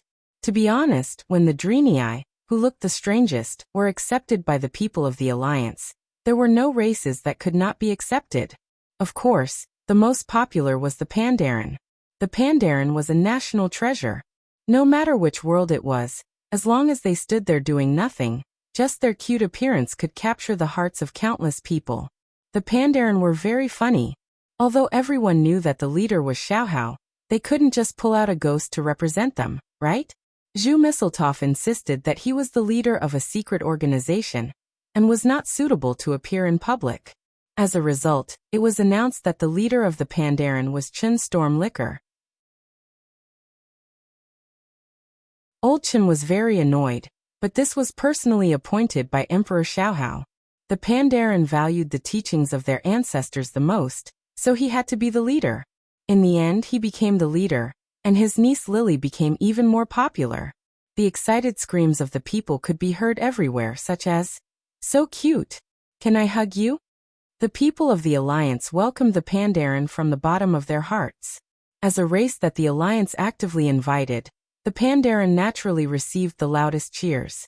When it came to the Tauren, the applause was not bad, but for the Trolls and the Forsaken, except for the official friendly applause, there was no applause from the people. Of course, Duque couldn't ignore them.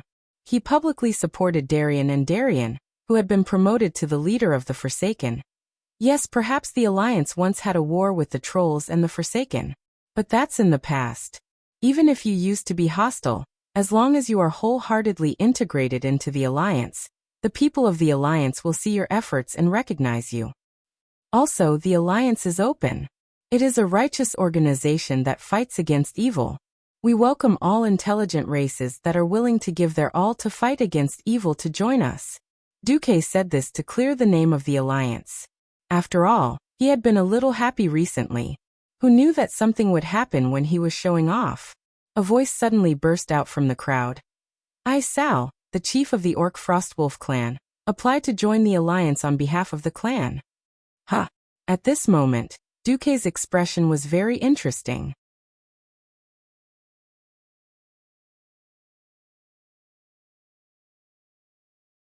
Chapter 1989.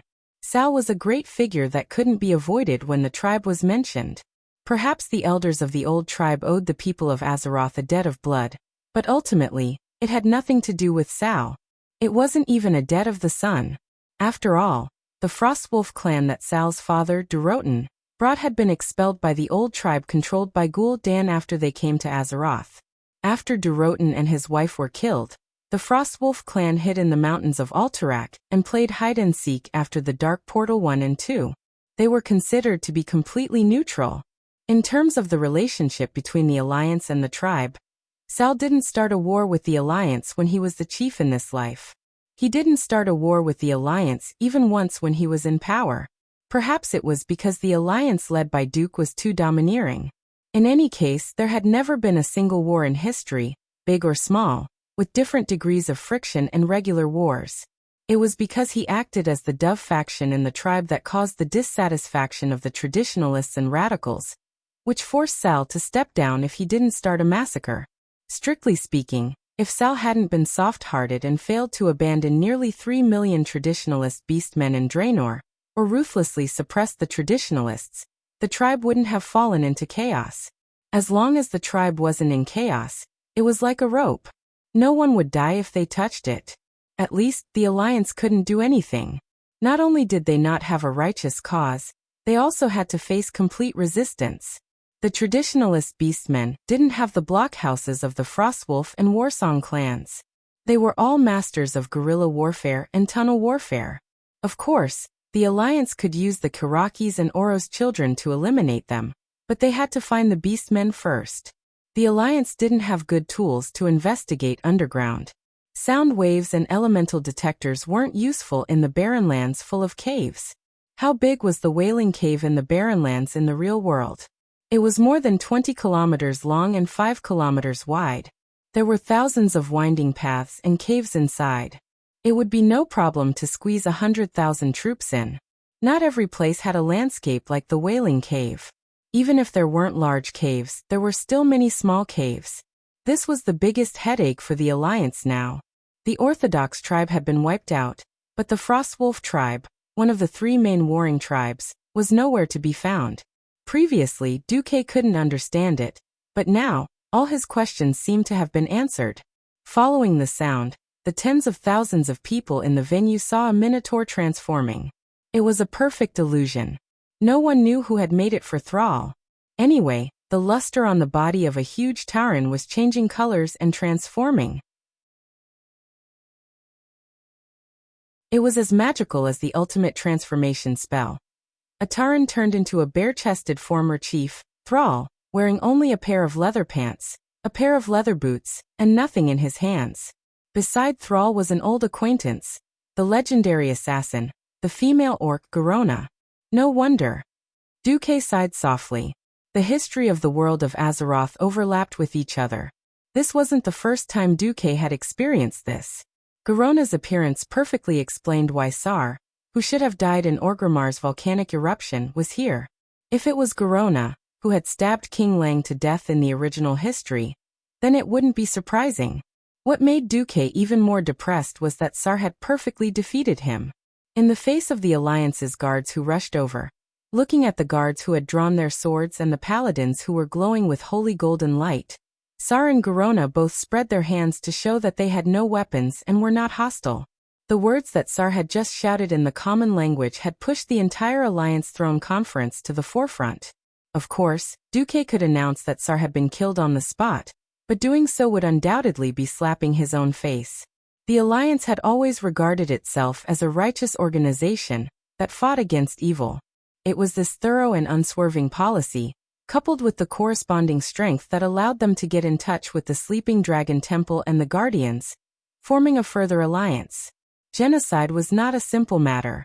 For the Alliance, which claimed to be righteous, It was only when brainless Roar came to power that they had an absolute excuse to act. In order to destroy the Horde and prevent the revival of the Horde, Duque did not hesitate to absorb Taurens, Trolls, and the Forsaken into the alliance. Who would have thought that only a short time had passed? Tsar was completely waiting for Duque to say these righteous words, and then he would take advantage of the situation and apply to join the alliance in the name of an independent clan. Guards, arrest these remnants of the Horde. William, who had a bad temper, could not hold it in. He stood up immediately and almost pulled out his artifact dual swords to fight himself. As a middle-aged man, William had matured a lot, but there were some things that could never be concealed. For example, his father, King Lang, had ultimately died in the hands of the Horde's assassins. His orders could not be said to be wrong. The alliance destroyed the Orthodox Horde, which was led by the Orcs and supported by the Rusty Water Goblins and Magatha's Taurens. Strictly speaking, the alliance and the remnants of the Orthodox Horde were still in a state of war. But it depended on the timing. Here, Duque had just said that all intelligent races were welcome to fight against evil, and here, William came to capture the unarmed Tsar. Wasn't this a slap in the face to one's own people? Tsar faced the sharp swords of the Silver-Hand Paladins that were almost at his throat, ignoring Lena Thunderspear's warhammer that was hanging above his head, and took a step forward proudly and slowly. May I ask the Alliance commander, Sir Marcus? When I was the chief of the Horde, I had never fought with the Alliance. My Frostwolf clan and I had never raised our weapons against the Alliance's soldiers and people. Since the Trolls and the Forsaken had been at war with the Alliance, they could be accepted by the Alliance. Why did the Alliance arrest me? Was what you said just now a lie to confuse the people and whitewash justice? Tsar's common language was abnormally standard, and every word was clear and penetrating. Almost every sentence was directed at what Duque had just said. It was a bit like a paradox, but it was a fact. It was obvious that Tsar had seen through everything, and was sure that the alliance under the leadership of Duque would not make a move against him. What was even better was that in order to whitewash the Orcs and the Frostwolf clan, Tsar had sold out his former allies, the Darkspear Trolls and the Forsaken. Woken rolled his eyes, Ben smiled bitterly, and Delano, who was standing next to him as the deputy leader of the Forsaken, also scratched his head. In order to destroy the Horde, the alliance could be said to have painstakingly planned for how long Duque had been plotting. Of course, the alliance would not be so stupid as to dismember the Horde here, and let the Horde come to the alliance and become parasites, sucking the alliance's blood to grow again. Tsar's betrayal of his former teammates was more like a heart-to-heart, to show that he had no ambition.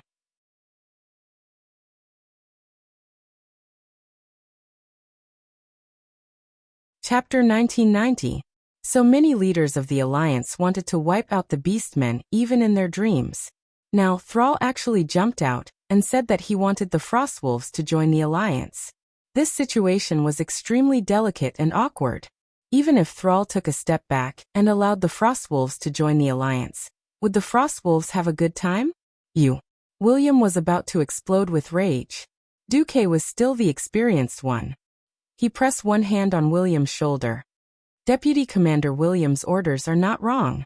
After all, when the tribe declared war on the Alliance, the Frostwolf clan was still a part of the Orthodox tribe. From the day of the declaration of war, the Alliance did not have any diplomatic contact with the Frostwolf clan. Thrall suddenly realized his mistake. The Frostwolf clan and the Blackrock clan have already raised the flag of crusade against the evil chief, Garush, who defected to Yashiji. Duque insisted. That was an internal rebellion of the tribe. At most, it was considered an uprising. At that time, your slogans did not announce the independence of these two clans from the tribe. So until now, the Alliance has defined Your Excellency's Frostwolf clan as the remnants of the tribe. This is not wrong. William's expression softened. Everyone could see that Duque had calmly turned the tables. Thrall raised his head.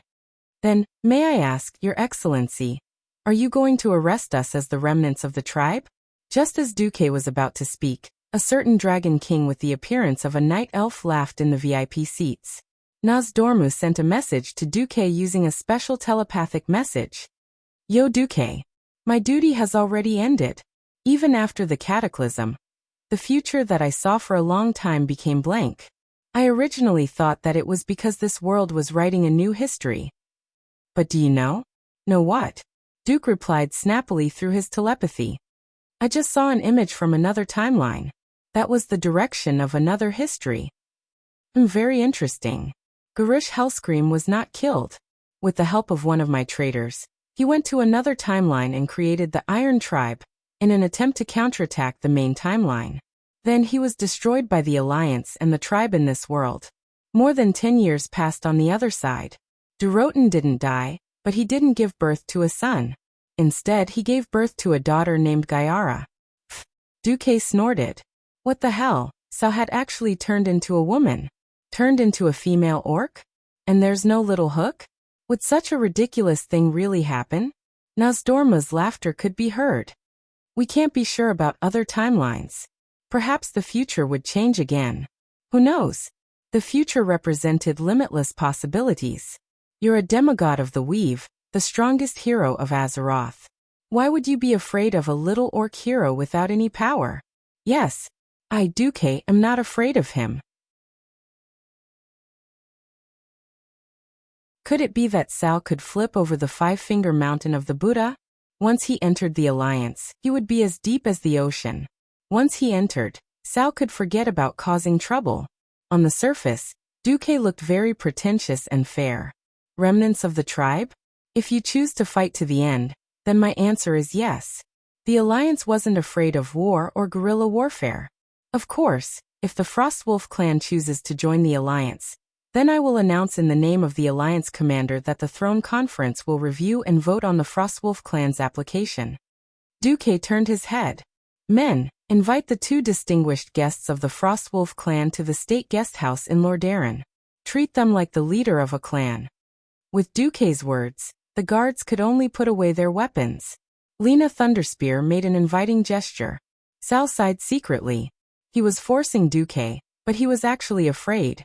Not to mention that he was no longer the chief of the tribe. Even if he was still the chief, he had lost the position to talk to Duque on equal terms. This kind of risk could only be used once. Presumably, the Alliance would strengthen security in the future and amend various regulations, such as refusing to accept the alliance of the city, or using the opportunity to threaten to block the last possibility of the enemy causing trouble. But this time the Frostwolf clan had passed, right? The farce came to an end, but with Sal's interruption, the atmosphere of victory was immediately diluted. But the ceremony still had to continue. Duque revealed a slightly awkward but polite smile. Think about it, everyone. Even the former chief of the tribe led his clan to join the alliance. Doesn't this prove the justice of the alliance against the tribe? With the support and hard work of everyone in the alliance, we finally won this sacred war. We should be happy, shouldn't we? Yes, absolutely right. The expressions of the alliance leader and the people were much better. Let me think, in this case, wouldn't I be Sal's senior? The gnome was a funny one. Master Craftsman Jurban's seemingly funny words immediately made everyone feel better. What was pretentious? This was pretentious.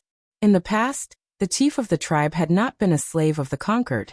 Instead, he had taken the initiative and pitifully came to be the Alliance's shoe-carrying lackey. This kind of feeling was simply wonderful. For a moment, the atmosphere was lively again. It was not easy to turn the situation around. Of course, it was time to continue celebrating.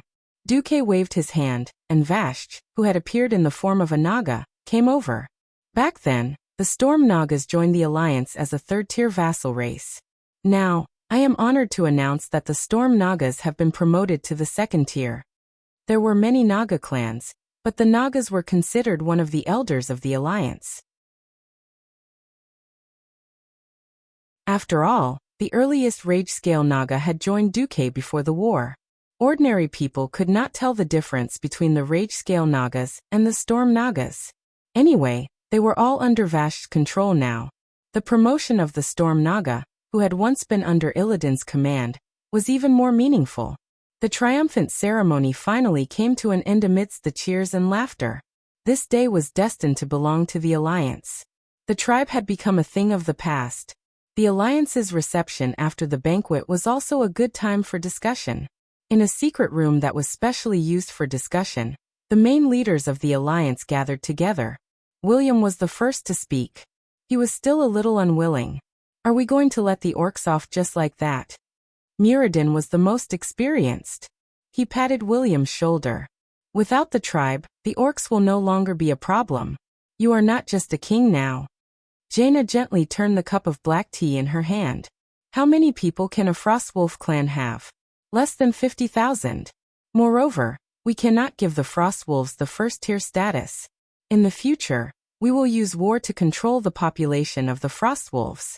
As long as they enter the Alliance's system, we have 10,000 ways to restrict or even kill the orcs. After this speech, the leaders immediately had no objections.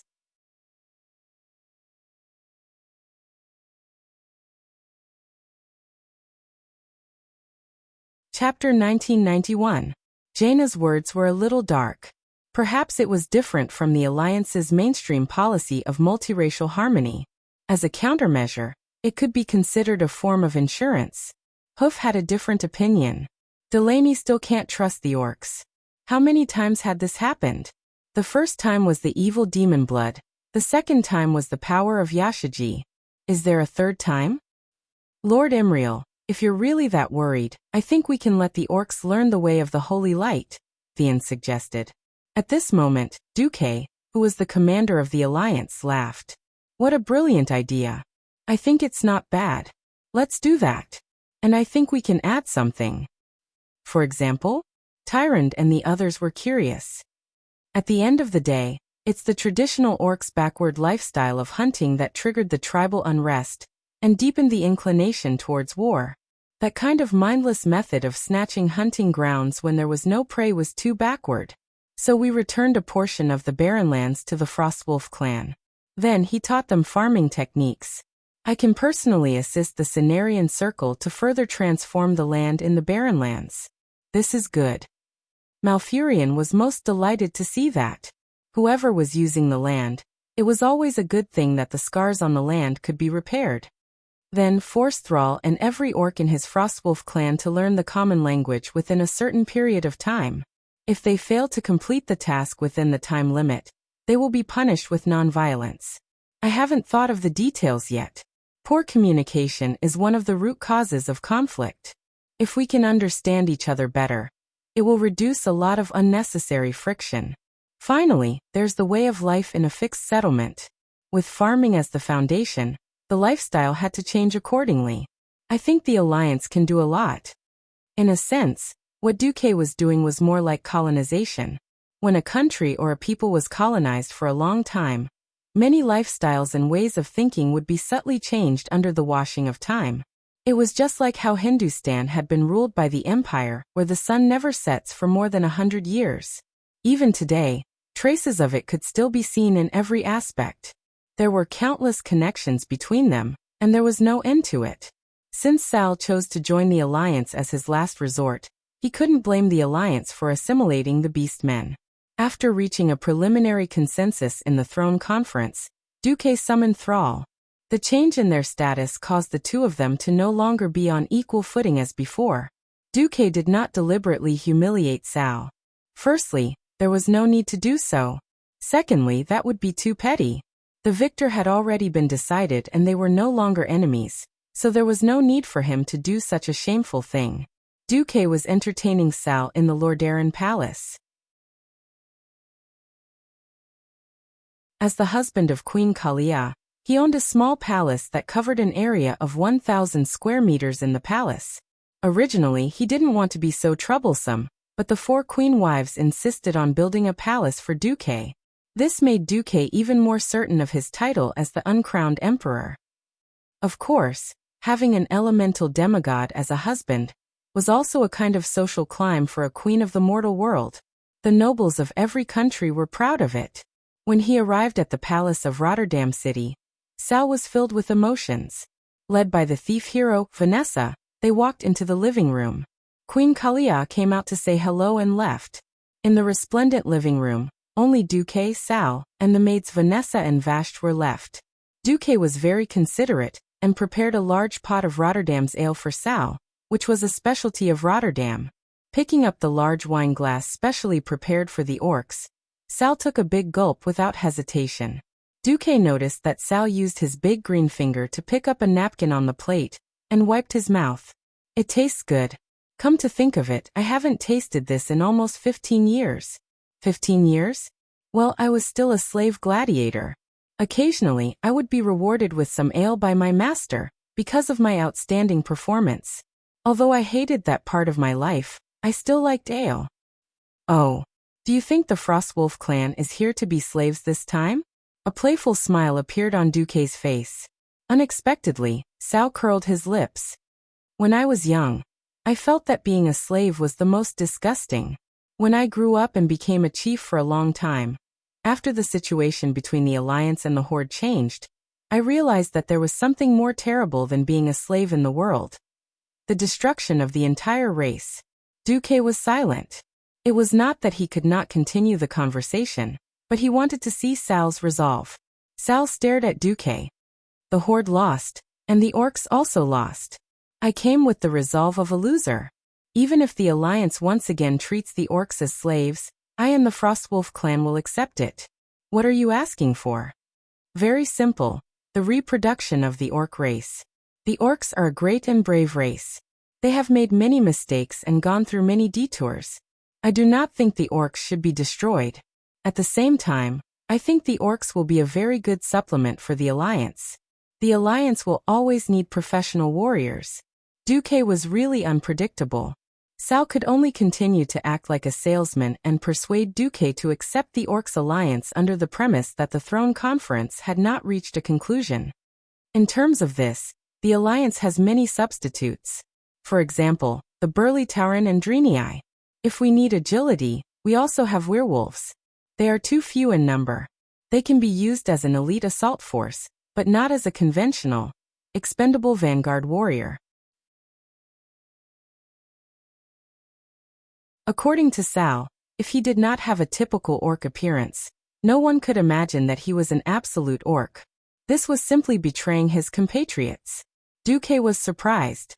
For a moment, Duque almost thought that Sal was up to something. This kind of shameless bootlicking, was he really Sal? But in the next second, Duque found that Sal was still the same Sal. He was smart, rational, and not lacking in courage. If the alliance was led by someone else, then I would probably be like this, groveling in order to seek the survival and reproduction of the orcs. Then I would quietly wait for an opportunity. When the alliance is weak or careless, then I would destroy the alliance from the inside. At the very least, I would free the orcs from the alliance's slavery. Then what if I am the leader of the alliance? Duque leaned back safely, letting his back rest on the sofa. He crossed his legs and interlaced his fingers on his thighs. Sal, on the other hand, shrugged and said, "No way. I am 30 years old this year. If it were any other alliance leader, I might be able to endure it, and see if I could wait until the leader of the alliance grew old or died accidentally. But in the face of a demigod of Azeroth who was immortal, and could not even be destroyed, and such a wise and great leader, I can only accept my fate."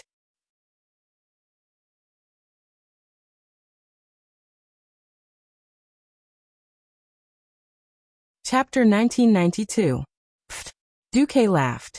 He knew that Sal was sucking up to him, but it felt good. He was Sal, the greatest leader of the tribe, second to none.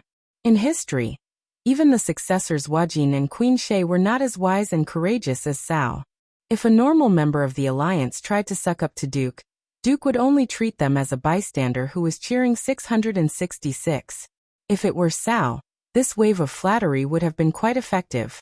"Sal, there are very few people who can make me blush or feel embarrassed. In recent years, you are the first." "Oh, then it's my honor." Sal bowed. "Have you and the Frostwolf really accepted your fate?" Duque stopped smiling and became serious. "Yes, in fact. There are still many Blackrock and Warsong beastmen who survived. I'm just a pathfinder." Sal was straightforward. This was clearly saying that if the alliance could not even accept the Frostwolf tribe, which had the cleanest background, then the remaining beastmen could only resist to the end in despair. Duque did not care. He stood up, took a few steps, and looked out the window. "Did you know? Sal, Since the moment the tribe set foot on the land of Azeroth, I have been planning the destruction of the tribe. For 30 years, I have never stopped thinking about this. After you became the leader of the tribe, I also tried to see if the two huge organizations could coexist on this vast planet. After all, the Burning Legion and the evil forces of the ancient gods brought too much pressure to the alliance. Sal was a little sad. Sorry, the tribe did not seize this opportunity. That's right. If the tribe had taken advantage of the situation to rise, perhaps until today, once there are no external enemies, the alliance and the tribe will immediately start attacking each other. After all, in the bones of the tribe, they still advocate using force to solve everything. Fortunately, the alliance is strong now, and the tribe self-destructed in the hands of Garrus. Perhaps this is fate. Sal also sighed. Okay, let's not talk anymore. The return of the Burning Legion is a destined future. In a few years, we will see more signs. You are right. Now that it is Azeroth, we need any powerful intelligent race to participate in the war against evil. There would come a time when the Alliance would make use of the orcs. However, I must remind you, since the orcs have joined the Alliance, don't let the traditionalists raise their heads. Otherwise, Duque gently raised his hand, and the white jade sculpture on his left suddenly turned into a beast man. A second later, it was instantly erased. There was no wreckage or even dust. Just like that, he silently disappeared from this world. This meant that if the beastmen had any more thoughts of rebellion, he wouldn't mind erasing all the beastmen from the universe. This was no longer a warning. It was a death line he had drawn for Sal. Who touched it? Who would destroy them? Sal felt a chill in his heart.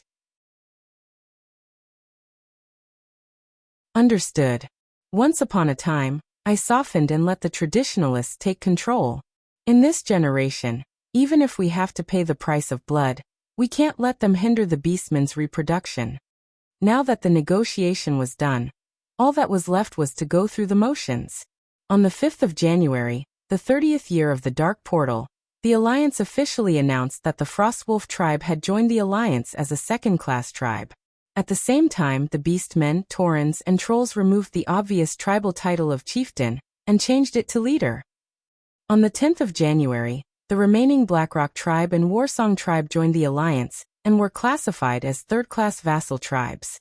The leader of the Blackrock tribe was Varrock Salyafar. As for the Warsong tribe, the leader of the Warsong tribe roared for Grom Hell. Yes, Grom, who had always been in pain and chose not to help either side, finally chose to return to his tribe in the state of a heroic spirit.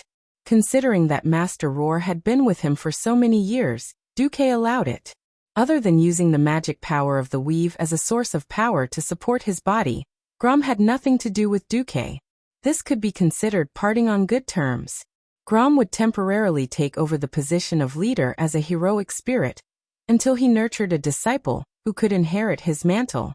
At this point, the time node of the mystery of Pandaria had come to an end.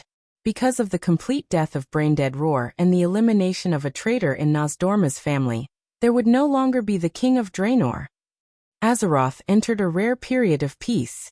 The Alliance announced the implementation of the 5-year plan, which focused on climbing the technology tree. The core of the plan was to combine the various black technologies left behind by the Titans and Draenei, and reverse engineer them to create all kinds of combat weapons. At the same time, some demons who had been captured by the Alliance or the former tribes became experimental subjects.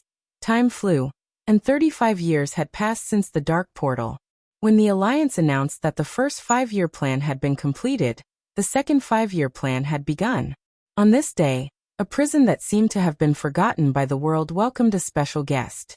The commander of the Alliance, Duke Marcus. As the Warden May of Shadowsong, who had extremely high authority and was a legendary hero, she could ignore almost any leader of the Alliance. Duque was definitely the exception. It was not only because of Duque's strength and authority, but also because of Duque's achievements. Even if she only left the prison once a year to attend the secret meeting of the Alliance's higher-ups, she could feel the changes that the Alliance and even Darnassus had undergone under Duque's transformation. It was more beautiful, full of life, energy, and security. Mayev bowed to welcome Duque, and led Duque to the deepest part of the dungeon. It was dark and airless, but it was unexpectedly clean. This was obviously the result of meticulous work day after day. It could be seen that Maev did not mistreat the prisoners here. Kaboom! With a loud noise, the round stone door, which weighed more than 100 tons, was pushed open by the nature magic array, revealing a spiral staircase leading downwards. Duke floated in the air with the support of the water elements, and slowly descended 100 meters. When Maev opened the last cell door, Duque saw a blue-skinned half-demon kneeling in the middle of the cell. Oh, what a rare guest. It's you. Faced with Illidan's question, Duque was very calm. It's me. How is Tyrant? Illidan raised his head slightly, a flame flickering in his eyes that were covered by a black cloth. She's busy taking care of the child. Duque's mouth twitched as he casually said something that was actually provoking Illidan. The veins on Illidan's temples bulged, but he quickly became discouraged. Oh, the year before last. She told me that she wanted your child. She didn't come last year. Illidan tried to suppress his emotions. Damn it, Maev didn't tell me anything. Duque sighed in his heart. No matter how many years had passed, Illidan's heart was still with Tyrant. Unfortunately, Tyrant was not fated to be with him, whether it was in his previous life or this one. She's a very beautiful girl. Tyrant said that if you weren't a degenerate, she would be willing to let the child recognize you as the father.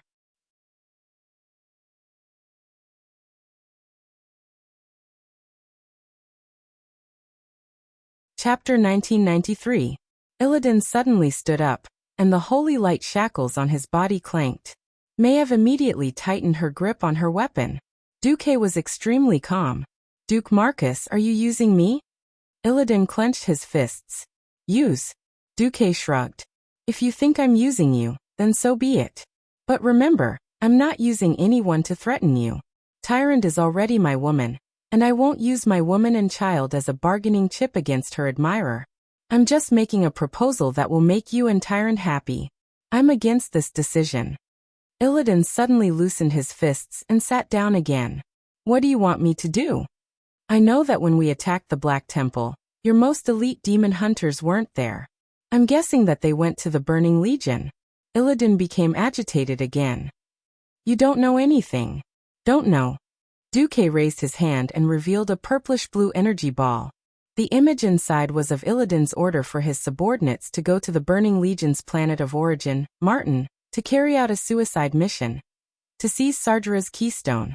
It was a divine artifact that could open a portal to any army planet. Not only Illidan, but even Maev beside him gasped. Even though Duque had told Maev earlier, Illidan was probably not that simple. When they saw the evidence of Illidan secretly stabbing the Burning Legion, they still felt extremely shocked. Illidan, ever since the War of the Ancients, you've realized the strength of the Burning Legion. You thought that there was no way out by directly confronting the Legion. So you chose the path that your compatriots don't understand. And it's also the most difficult path. Even if you have to bear the stigma of a traitor, you still joined the Burning Legion to find the Legion's weakness, and then destroy it in one fell swoop. Am I right? Duque's voice was not loud, but it was like a giant hammer hitting Illidan and Maev's hearts, making them feel like their hearts were about to collapse in the next moment. Maev was shocked. Illidan's mouth twitched, and he couldn't speak for a long time. Let me tell you one more thing. The detection circle I left in Draenor is reacting. A void battleship of the Burning Legion infiltrated the galaxy where Delano was. Guess who's on the boat? Duque looked like he had Illidan in the bag. Illidan remained silent. They should be the key to the counterattack in your eyes. Duque's words shattered Illidan's last shred of hope. For the first time, Illidan looked at Duque with fear and awe. Illidan was blind, but in his empty eye sockets, the soul waves emitted by the soul fire that replaced the function of his eyes meant this. Even Maev could sense it. She held Illidan captive for 10,000 years, then 10. She had never seen her unruly compatriot show such a weak expression. There's no point in hiding it. To a powerful existence that has experienced countless time branches, your past is no secret to me. If you wish, I can even announce it to the public right away. That way, you can once again become the hero of Kaldorii. A good brother in the eyes of your elder brother. Obtain Tyron's forgiveness. There was no way to resist. Duque had perfectly grasped Illidan's weakness. Illidan was discouraged. It's not time to make this public yet. But I will do as you say. That's right. On that mysterious spaceship were the Illidan demon hunters sent by Illidan. Just like in history, they had miraculously completed their mission. In history, they had survived and returned to the Black Temple. But as soon as they returned, they found that the Black Temple had been breached and Illidan had died at the hands of Maev the Watcher. These demon hunters were captured by Maev and imprisoned in the prison on the Broken Isles. They had been locked up in a state of stasis for 5 years. But in this life, probably because of Duque's actions, they were caught in a space-time turbulence, or to escape the pursuit of the Burning Legion. They actually delayed until the 36th year of the Dark Portal before returning. But it didn't matter. Illidan was not dead anyway. It was too easy to control these powerful demon hunters. It's okay. I don't think that announcing everything will benefit the war with the Burning Legion. The war hasn't started yet. Announcing it now will only alarm the enemy. How about this? I will have your elder brother and Tyron come to see you. Duque patted Illidan's shoulder. This time, Duque had him in the bag. Illidan asked, "Then what about the keystone?" Duque rolled his eyes at him. "We can't just use this small number of people to sneak in while the Burning Legion is still at home. That would be a suicide mission. Let's wait for the right time. According to my judgment, there will be results in a year. Can you wait?" Illidan snorted disdainfully. "I can even wait for 10,000 years, let alone a year." After saying that, the One-Egg Lord glanced at Maev with even more disdain. "Lock me up. I will be your prisoner for another year." Maev was embarrassed. She had hated the One-Egg Lord for 10,000 years. In the past 10,000 years, she had used many methods to torture him. Now, she was suddenly told that she had hated the wrong person for the past 10,000 years. The feeling of loss was killing her. Seeing Maev's disappointed and guilty expression, Duque couldn't help but wonder if Maev had turned from a sadist to a masochist because of her guilt. Duque left. In the 35 years of the Dark Portal, there was only one major event that happened publicly: the return of the former king of Ironforge, Magni Bronzebeard. On the 1st of June, Bulang Bronzebeard ran into the Alliance headquarters in Lordaeron. As one of the 2 main headquarters of the Alliance, Duque often worked here. The headquarters used to be in Stormwind City. Later, because most of Duque's wives were in Lordaeron, they moved the Alliance headquarters to Lordaeron in 32 years of the Dark Portal with reasons like, there are more kingdoms in Lordaeron, and the 2 commanders of the Alliance don't stay in the same place. Bulang walked quickly with his short legs and shouted loudly, "My brother came back to life." After shouting incoherently for a while, he felt that it was inappropriate, so he added a few more words. My brother, who had become a crystal fossil, suddenly came back to life. "Duque, Brother Magni wants you to go find him immediately." Oh, this is really a sign. There were 2 obvious signs of the Legion's return. One was the return of the demon hunters, and the other was the return of Magni after becoming a demigod. Both of them, sure enough, when Duque and a group of Alliance leaders put down their work and rushed to Ironforge, they saw the Crystal Dwarf King. The first thing he said was, "The Burning Legion is coming."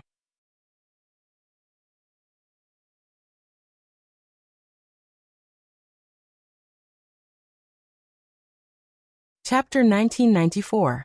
Magni Bronzebeard, the previous king of the Bronzebeard tribe of Steel Stove Castle. In order to pursue the path of a demigod, he had turned into a diamond man after settling all his affairs.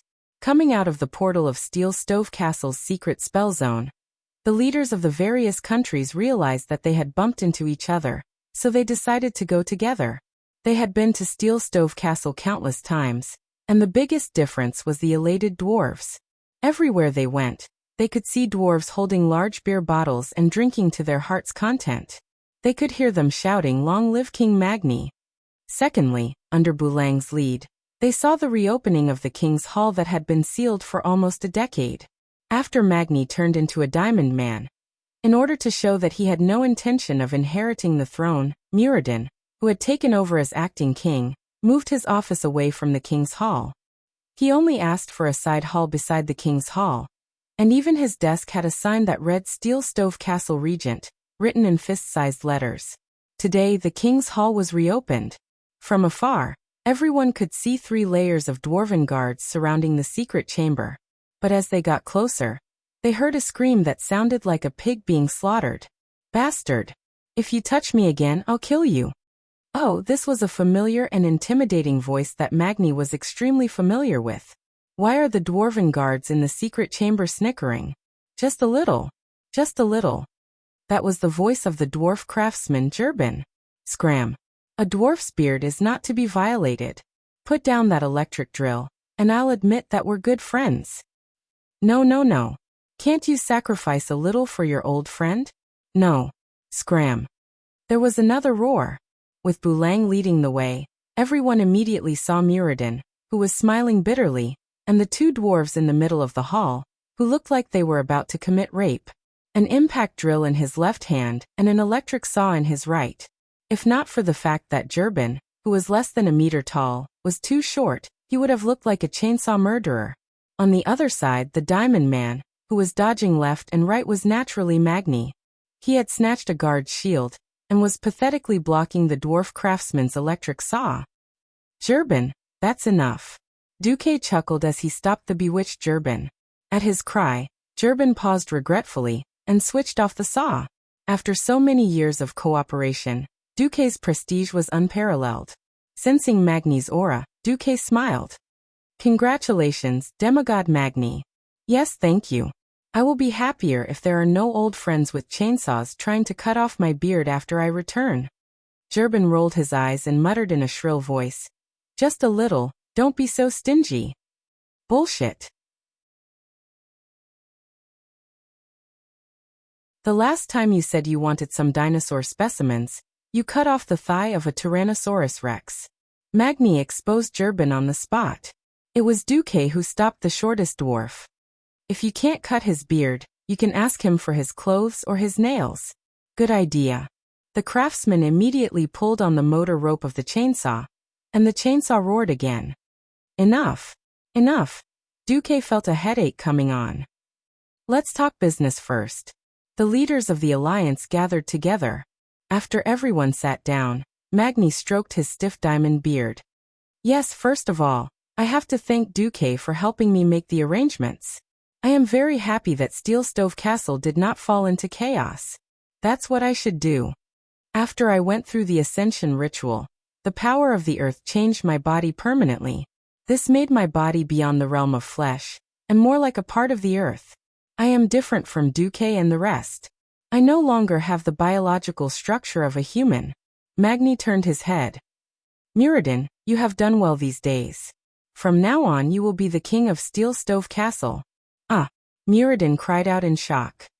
We dwarves are not long-lived beings that can live for tens of thousands of years. It is normal for the throne to change. Moreover, I look more like a statue than a dwarf. I am different from the 2 next door who look like humans, but can still pretend to be mortals. Magni did not hold back as he ridiculed Duque and Queen Sylvanas. Duque was a little embarrassed, while Queen Sylvanas giggled. It is decided. Magni changed the topic. I also heard the voice of Azeroth's will. She told me to bring a message to Duque and everyone. The Burning Legion is really coming again. Because Duque has led the Alliance to deal heavy losses to the Legion many times, the Legion's return will be later than expected. It will only come in about a year. Oh, holy light. They really came. I almost thought they weren't coming. The leaders discussed among themselves. In the Alliance, Duque was known as the Prophet. He had predicted 25 years before the Dark Portal that the Legion would come in about 10 years. But the 10 years had passed, and there was no sign of the demon army. Everyone could not help but mutter to themselves. In fact, there were already voices in the Alliance that it was not beneficial to economic development to blindly carry out war preparations. Should more resources be mobilized to more convenient places? To be prepared for war, all important facilities had to be built deep in the mountains or underground. How could it be more convenient to dig a hole underground than to build on a plain? This was what Duque did not expect. After losing the tribe as an external enemy, the alliance was showing signs of slacking off. Magni's appearance had undoubtedly provided sufficient evidence to support Duque's prophecy. Magni's reputation among the dwarves was unparalleled. If the dwarves were to work at full force, then the alliance's war preparations would be at least half done. All right. I have more things to show everyone. Come everyone. Duque, open a portal to Otter. Unlike in history, the alliance was now on good terms with the guardians of Otter. Seeing Duque and the rest arrive, the first to come out to welcome them was Mimiron, followed by Tarim. When they knew the destination of Magni and the rest, it was Mimiron who brought everyone to Otter's observatory. When they fought Otter back then, they knew that the observatory needed a key to open, and no one in this world seemed to know where the key was. There's not even a keyhole on the gate. How do we get in? Muradin asked. At this moment, Magni told everyone, "Idiot, I'm that key." Then Mimiron, whose brain circuit was different from others, summoned a huge robot that grabbed Magni and slammed him against the gate. "Idiot! Let go of me. I'll be near the gate." The diamond dwarf shouted as he struggled. After Mimiron's robot put Magni down, Magni chanted a passage in the earth elemental language that outsiders could not understand. Instantly, the huge disc above the gate moved. You're tuning in to the Li Mei's Wuxia Whispers YouTube channel. We're so grateful for your support, and don't forget to subscribe to join us on this incredible journey through captivating stories. Your generosity through donations truly makes a world of difference, as it's the primary source of revenue that allows me to expand and enhance this channel for you. Thank you from the bottom of my heart for being a part of this adventure.